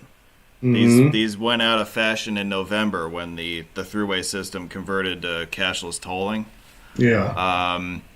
You were asking about the toll rate between, say, well, you said Albany to Buffalo. I'm going to give you the rate from Woodbury, which is at the south end of the ticket system. 87, yeah. Yeah. So if you took it from Woodbury and all the way around to Buffalo, right? Yeah, up to Albany and then over to Buffalo on 90. How much do you think the toll would be for that? I'd say it's probably $20. You're pretty close. $18.35 cash. Yeah. What does $20 get you on the PA Turnpike? Like nothing. 2 exits? Oh, but they upped the speed limit to 70, Dan.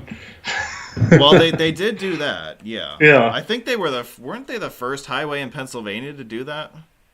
If I remember correctly. It was 3 different ones. It was part of the turnpike from. It was the turnpike from,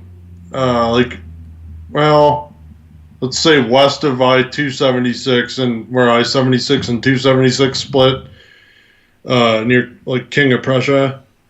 From there to where the hell did it go? It was from there to a good way to like the Blue Mountain interchange or something. It was 70. They were testing it out or whatever. That was one. Another was on I-80. Another test stretch or whatever the hell it was. And then another was ironically on I-380 from I-80 to, I want to say it's Dunsmore. It's where it meets I-84.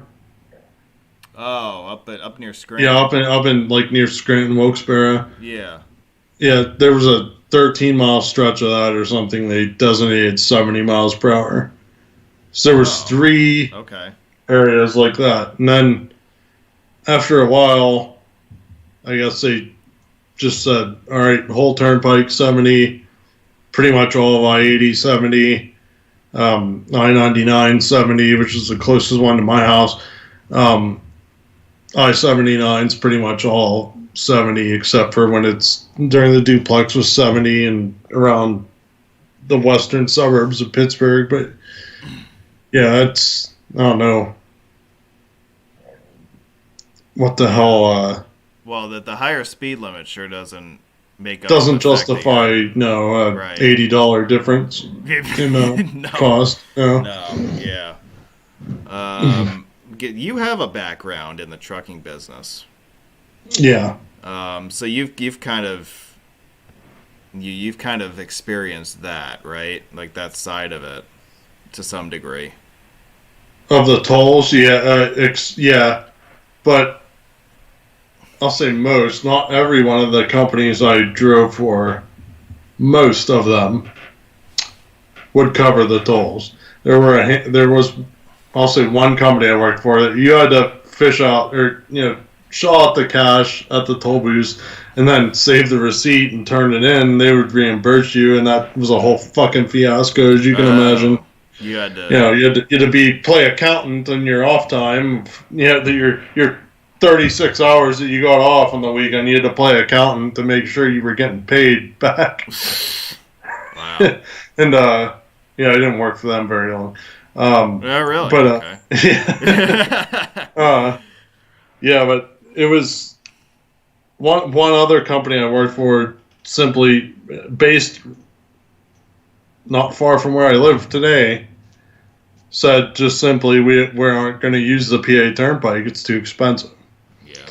So if we had a load we were bringing back from, say, I don't know, Illinois, going to, say, Harrisburg, Pennsylvania, we couldn't just stay on I-70 and run it across to Breezwood and get on and follow the turnpike to Carlisle and get off there. What we had to do was get off and take 22, US 22 right through where I live now. Yeah. And then take I-99 north up to near State College to get 322, US 322, and take that over to north of Harrisburg. That's the way they told us to go. Wow. If we had stuff going there.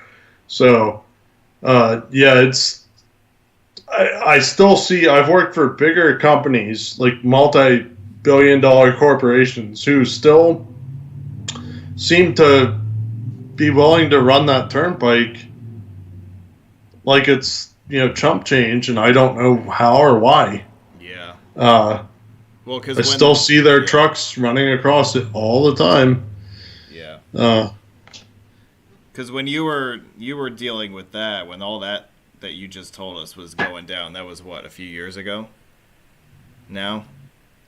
That would have been, you mean with the, like going around the turnpike? Yeah. Much? That was back in 2013, 2012, 2013. Yeah, I worked for them, so. That was almost 8 years ago or so. Yeah. So, I mean, so, what's it like now? You know?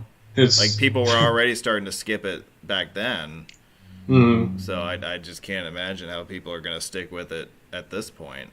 It's longer. What was it? Like their plan or something? I'm not a PA Turnpike expert by any means. Yeah. I don't claim to be. So but I think they had like some plan to like every January it was going to increase X percent. Yeah, it goes up a percentage every year now. Yeah.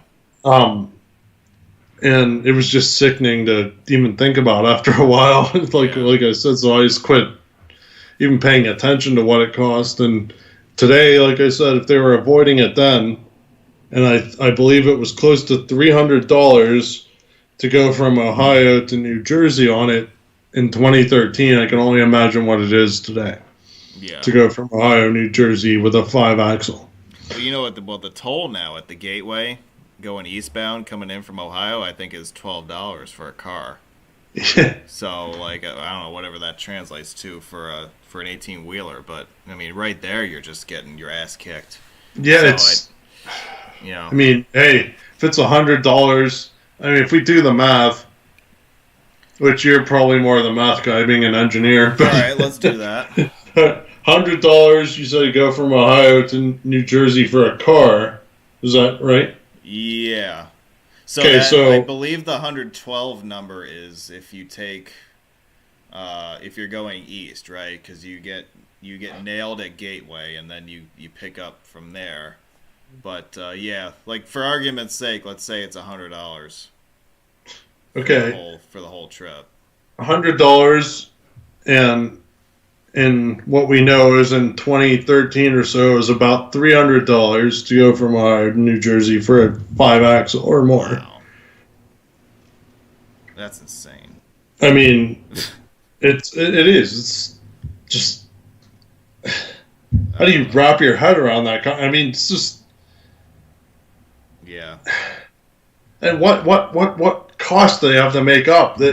So there was a law that was passed a few years ago where Pennsylvania Turnpike revenue actually gets siphoned away to help prop up mass transit agencies across the state.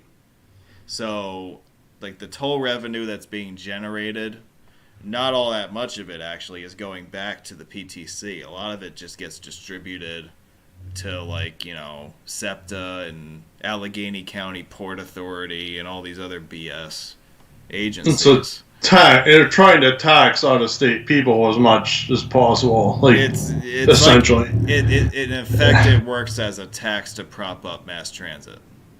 That's kind of the decision that Pennsylvania came to. And it's been fiercely opposed in certain corners of the hobby, as I'm sure you might imagine. Mm-hmm. But, I mean, as far as I can tell, they're kind of stuck at this point. You know, they made their bed as far as that decision goes. I mean, it's just when have tolls ever gone down? I think maybe once on the Ohio Turnpike that happened. But I'm not a historian at all. So yeah, maybe Ohio makes sense for some reason. I'll tell you another one that went down. They lowered tolls. It was Maryland, at the bridges and tunnels in Maryland a few years back. Oh yeah. They lowered tolls on that. I think depending on whether you were in state or not, and whether you had Easy Pass or not, you got a 50% reduction for a period of time. So. But again, that's a rare example. That doesn't happen very often. So yeah, all we see now is rates going up all over the place. Yeah, I mean, and you remember back in probably 2008, 9, around that time, they were Pennsylvania was going to try to toll I-80. Oh, yeah, I do remember that. Yep. So there would essentially be no way east-west across that state without... I mean, if their tolls were anything like the Pennsylvania Turnpike tolls now, which they would be because it would be part of the Pennsylvania Turnpike, it'd still be $300 to go from Ohio to New Jersey. So you would be fucked one way, fucked the other. Yeah. What are you going to do? Maybe dip up on I-90 into New York and take less of a beating, but I-86 or I-86, the southern tier. You take that to 17 to Binghamton and get down to Scranton that way if that's where you were going. Yeah. Forgot about that. Yeah, well, 86 is kind of a game changer now because that's another route to get you around 80 and the PA Turnpike if you're going out west from somewhere in either the New England states or the New York metro area. Mm-hmm. That gives you another option. So yeah, just like kind of 68 does on the south side. Yeah. Now if you're a truck with 45,000 pound load that you're hauling, it is extremely mountainous and rather hazardous compared to, I would say, the turnpike. But, hey, if the companies are going to route their trucks onto there, like mine was doing onto US 22 since we were local, I have to imagine at some point someone sees this expense and says, like, wait a minute. Yeah. Well, 68's another interesting one because I would imagine if you're hauling that load, it's not going to be a very pleasant experience driving through like Cumberland. Mm-hmm. But other than that, I would say 68's a fabulous. It's a nice drive. It's a scenic one that I enjoy a lot, and it sure beats the heck out of that stretch of the turnpike from a tolls perspective. And if you look at it on a map, it's not really that much further out of the way either, because. Like if in Washington, PA, you take 79 south into West Virginia to Morgantown, get 68 east, you're looking at maybe I'd say like 8 miles more than if you just take the turnpike across to I-70 at Breezwood. Because if you look at like on the map, which I'm sure you know, but those who might not, I-70 in Breezewood, it travels more south than it does east. Right, yeah. That's true. It's, up Town Hill, and then it meets 70 in Hancock, or it meets 68 in Hancock, Maryland, immediately after crossing the border. So it's really not, like, if you're in a car, you're not going to notice that difference. In fact, you'll probably save time, because now is that stupid-ass stretch of I-70 from Breezewood to the Maryland border is still posted at 55 miles an hour. So if you're a law-abiding citizen, you will save time getting off of it in Washington, PA, and taking I-79 south into West Virginia, where the speed limit's now 70, and 68 across, which the speed limit on vast majority of that is now 70. In both West Virginia and Maryland. So yeah, if you're going from Pittsburgh to Baltimore or somewhere in the Mid-Atlantic, that's the way to go. 79 to 68 to 70.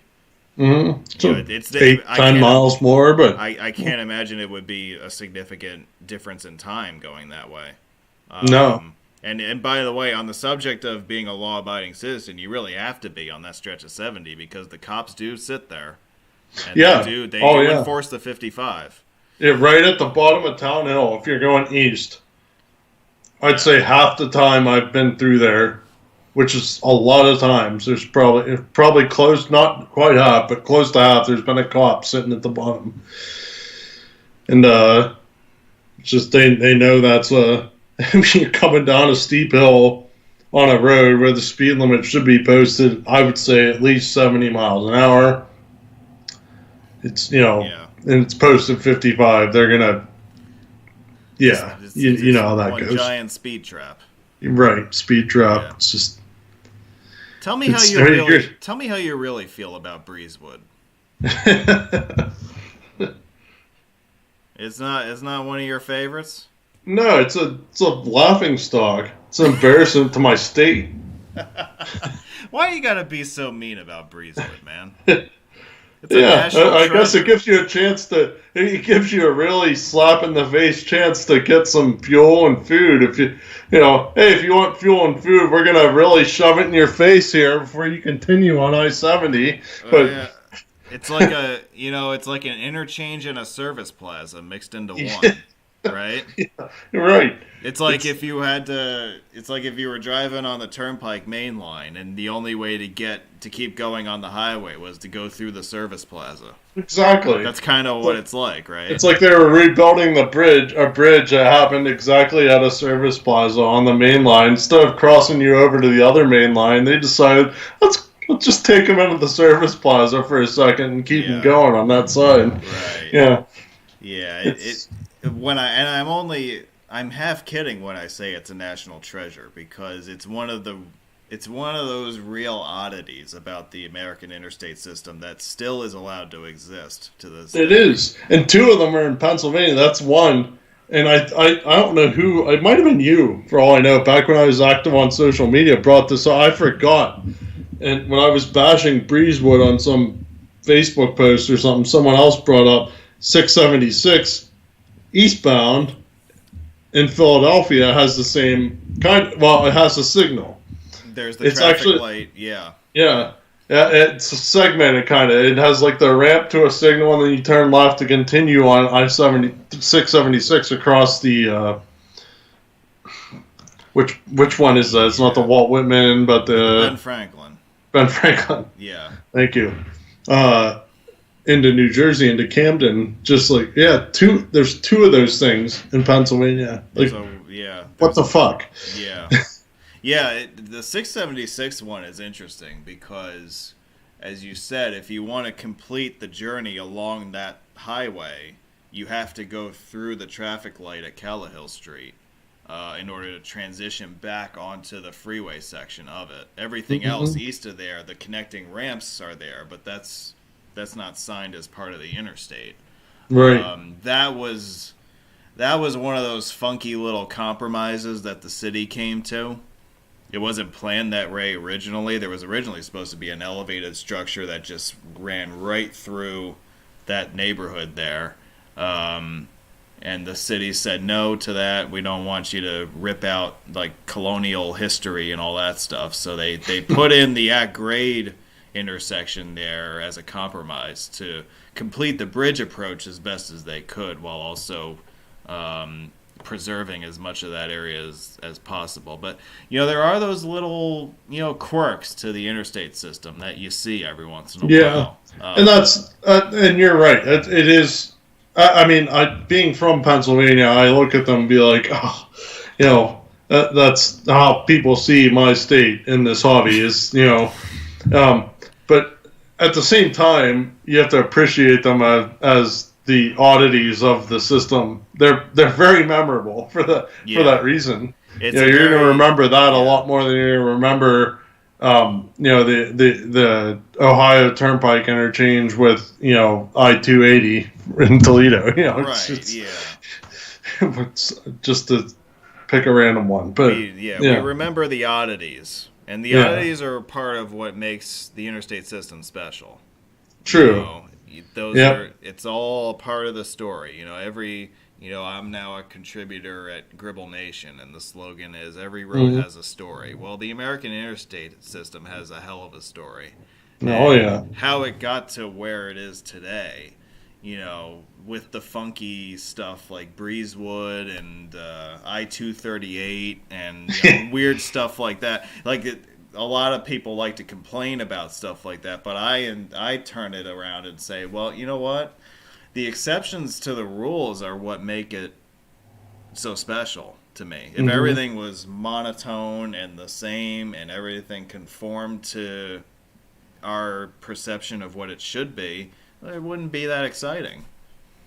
Right. It's when you say that, I'm reminded of I-40 in Texas across the Panhandle.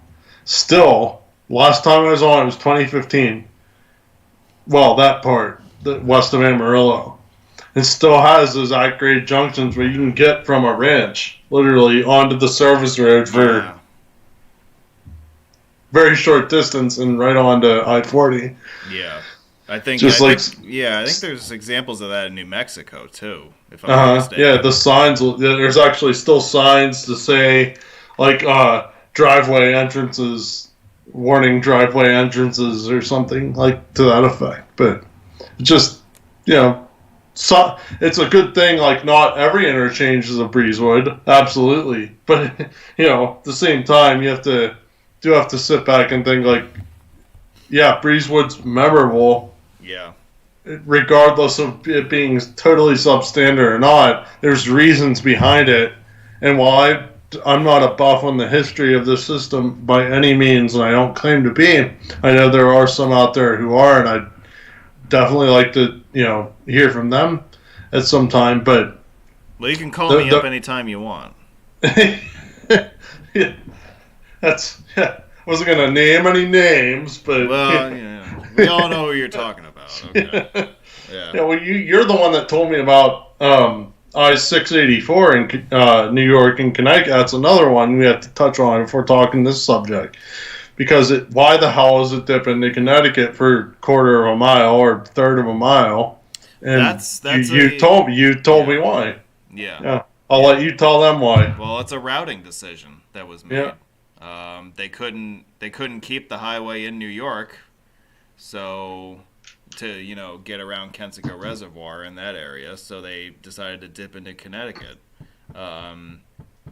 So that's one of those little things. There's no interchanges along the interstate in Connecticut. It just happens to skirt around the border there real quick. That reservoir, I remember you telling me that because it was on the same trip that I clinched that I was going to meet you the next day. Yeah. And I remember seeing hey, you want to go co-clinch it? And you're like, no, I have something else to do or whatever up to that point. But here's something interesting. I'm like, well, why the hell does it go into Connecticut for? And you told me. Yeah. It's just something you remember. Yeah. The little stories like that, how decisions were made and how roads were drawn up and all that. Sometimes there's a lot more than what meets the eye initially just by looking at a map. But Sir Relkenstein wants to ask you, what do you think is the worst interstate in the whole system? And I guess this depends on your definition of worst and what criteria you use, but why don't you take a shot at that one? Definitely depends. I'll have to think for a minute. So you can play the Jeopardy music or whatever you want. I'm going to time you, okay? Yeah, okay.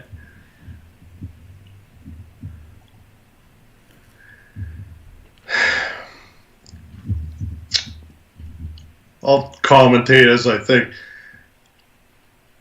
If we're talking like interstate by state or just stretches of interstate, I mean, I can go on for several minutes about this. I bet you could. Yeah. One that immediately comes to mind, if we're talking just whole interstate, is I-78 or I-83. Ooh. Yeah. I-78 in Pennsylvania is a joke. Way too congested. Should have been widened many times over. And in New Jersey, it has the breezwood effect where before going into the Holland Tunnel, there's 2 or 3 signals. Yeah, that's another oddity, right? Yeah. And coming out of the Holland Tunnel, you actually have to move right 2 lanes to remain on I-78 westbound, I believe, if you're coming out of Manhattan. So that one has some definite quirk. In New Jersey, it's kind of, not anything remarkable about it. I-83 through Harrisburg's a disaster, I think. A lot of, only 2 lanes through there most of the time. This one turns into exit only, and you were in this one. A lot of mess like that. Yeah. And then from there down to York. From Harrisburg to York should be at least 3 lanes, and it's not. It should be, yeah. And I think there's at least one interchange in Harrisburg where if you want to stay on 83, you have to basically take an exit ramp that's a single lane. Yeah. There's at least one instance like that. So, yeah, 83 is a mess. 83 is bad. And it doesn't get a whole lot better as you continue south. Yeah, and once you get into Maryland, it's kind of until I'd say it's a lot better in Maryland. 695, it joins it, and then it splits off once from it again down into downtown Baltimore. It's not bad there, but in I-83 in Pennsylvania and I-78 as a whole, I'd say probably are the 2 worst that come to my mind. I'm sure I'm forgetting something, but off the top of my head, I'd say that. What do you say, Dan? I'm going to go Pennsylvania, too, with my nominee. And it's 81 through Scranton. If we're going stretches, I fucking hate that stretch. I avoid that stretch at all whenever possible. It is just... I can't explain it, but it's just one of those roads where I'm either stuck in traffic or I almost get in an accident or something always seems to happen on that stretch of highway. Like I can never explain why. I always just get a bad vibe on that road. Totally. So that shoots to the top of my list. If you want to say, like, I've been through there numerous times on that stretch, and not once has it ever flowed just like a normal interstate highway would through a medium-sized city. Yeah. It's just so it needed widened a long time ago. Yeah. Never was. So you have 2 lanes, southbound and northbound, with a lot of exit-only shit going on throughout there. And it just becomes, the exits become really close together at some point, making it even worse. And then it doesn't end there. It seems like once you get north of Scranton, it seems still very congested between there and Binghamton. Not Binghamton, but between there and the New York border. Yeah. Yeah. And I don't know why, but... Yeah. Just that whole stretch. And then once you're in New York, it, for whatever reason, feels better. It feels rural again between the border and Binghamton and then north of Binghamton, yeah. Yeah. Well, we've taken a dump on Pennsylvania enough. What's your favorite interstate in Pennsylvania? This is asked by, this is Mark102 Gaming wants to know your favorite interstate in Pennsylvania. Mark 102 Gaming, thank you for joining us and for your question. My favorite interstate in Pennsylvania is probably... This is probably a unpopular answer, but I don't mind I-80 in Pennsylvania. I don't think it's that bad. It does have some nice parts, like where it reaches its highest point east of the Mississippi near Penfield, near Snowshoe there, like directly north of where I am right now. The fact that it avoids all major cities, to me, is a breath of fresh air sometimes, as you might know.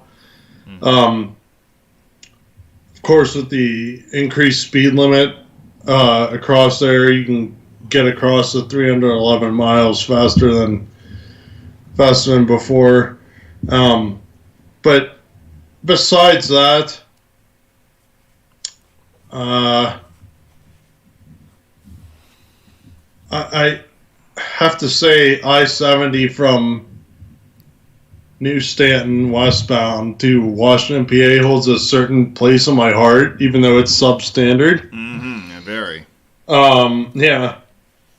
So it's my, I guess, like, second favorite for not the right reasons. It's because it's one of the first I remember driving on.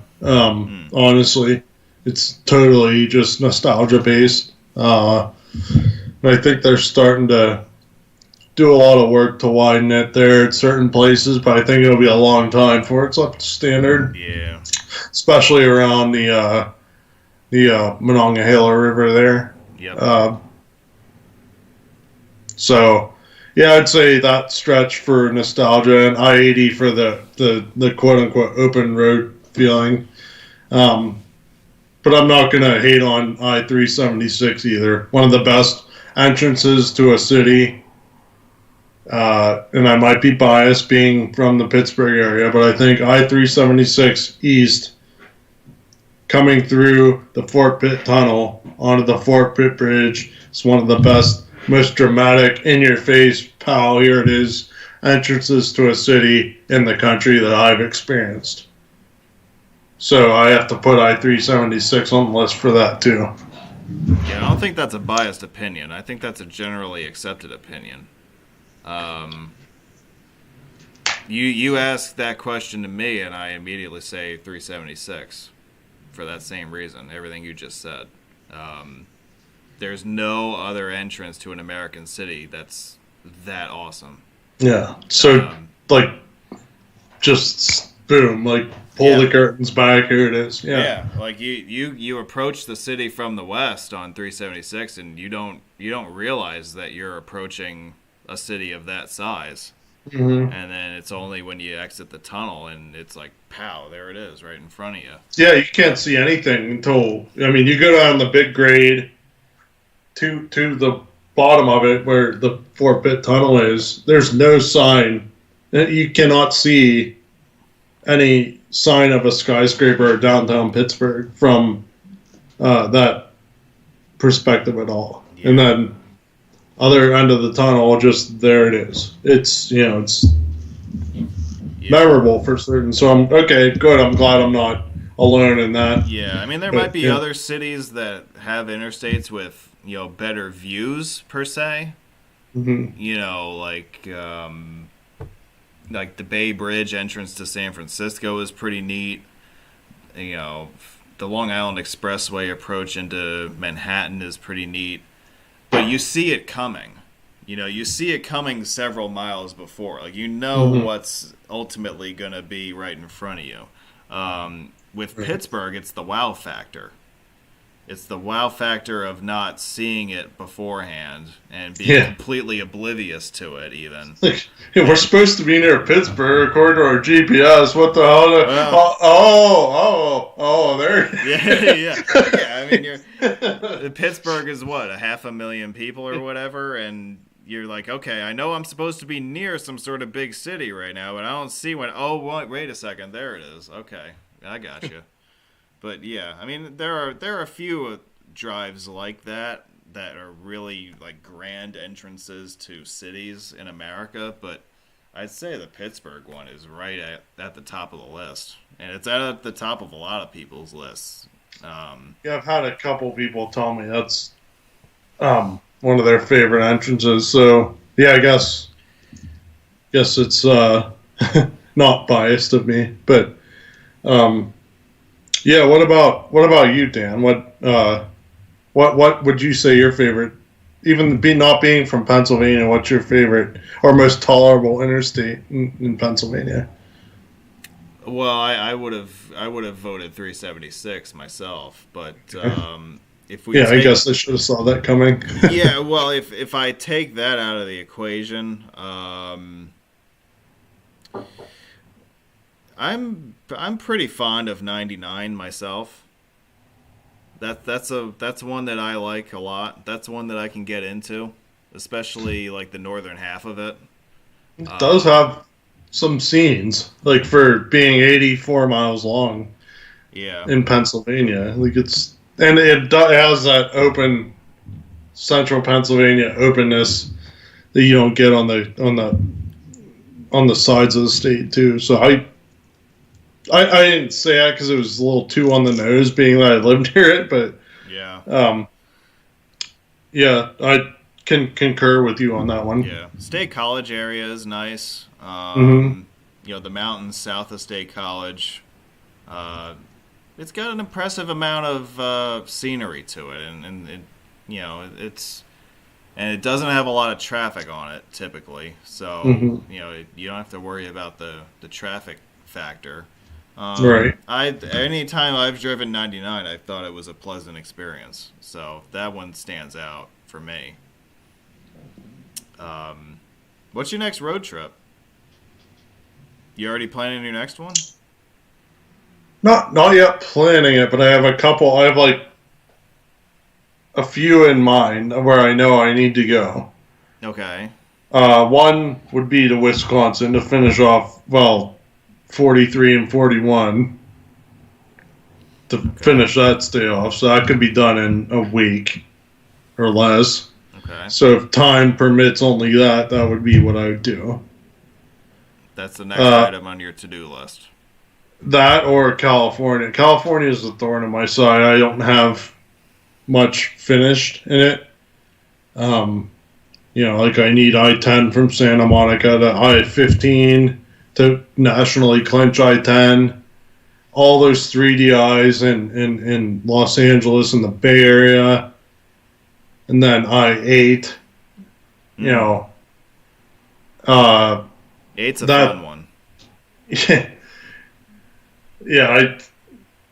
Next time I have any substantial amount of time, that's the plan, to fly to San Francisco, finish the 3DIs there, since I have 5 from Oregon to Sacramento and 80 from Sacramento east.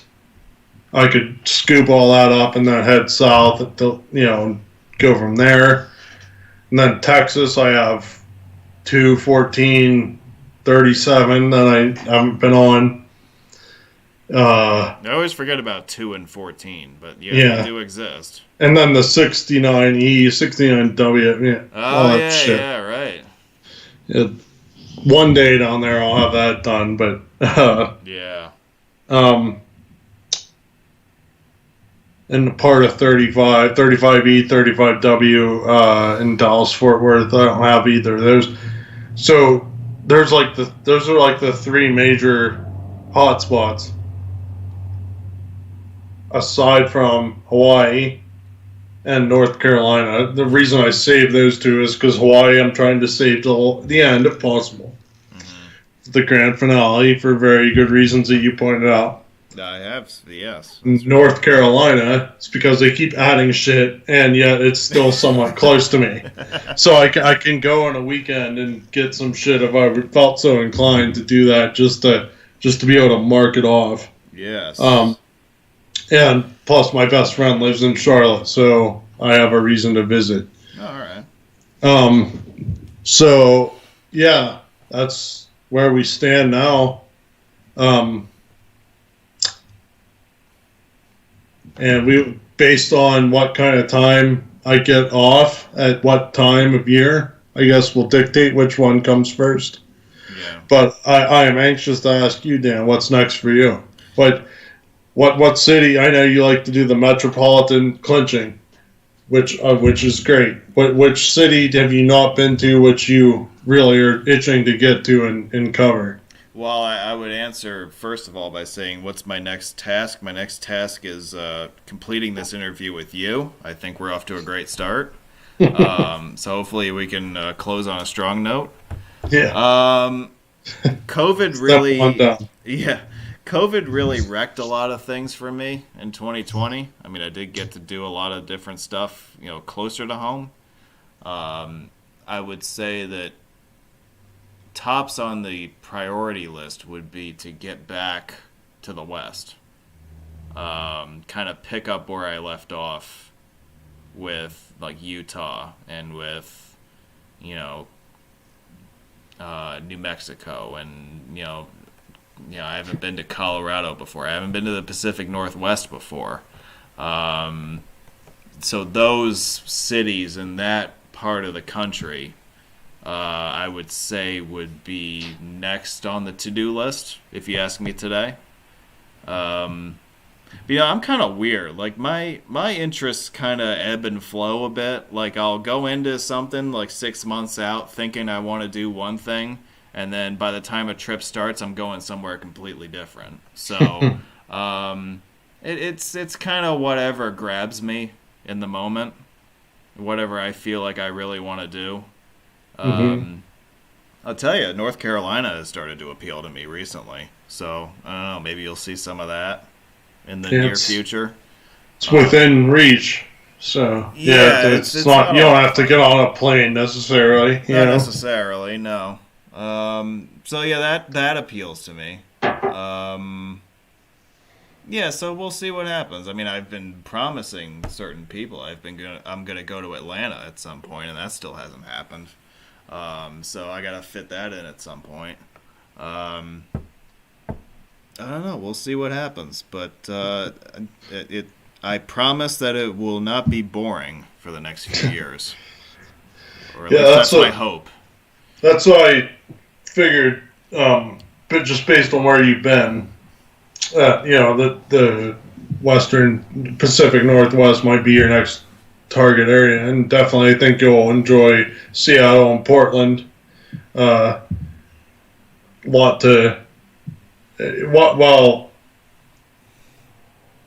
a lot to see there. Yeah, a lot of content for someone who definitely leaves their camera running and drives around the cities like you said you did. You'll get a lot of good content in Seattle and Portland. Yeah. Those cities appeal to me because of the bridges. Yeah, and the Columbia River bridges are certainly a sight to see. Columbia River Gorge on I-90 is just an anomaly. I stood there and stared at it for 10 minutes. Wow. Just on the pull off of I-90, it was just such a cool sight to see. And and then also just to get to whatever city areas you have yet to touch down in. I think those two are two of the ones that would get my recommendation for what you seem to like to do.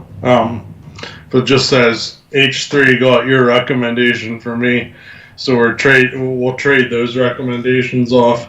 Well, I'm gonna take those recommendations very seriously whenever I get around to planning a trip out to the Northwest, and I think you have done an extraordinary job with your website and with everything that you're doing to try to clinch the American interstate system.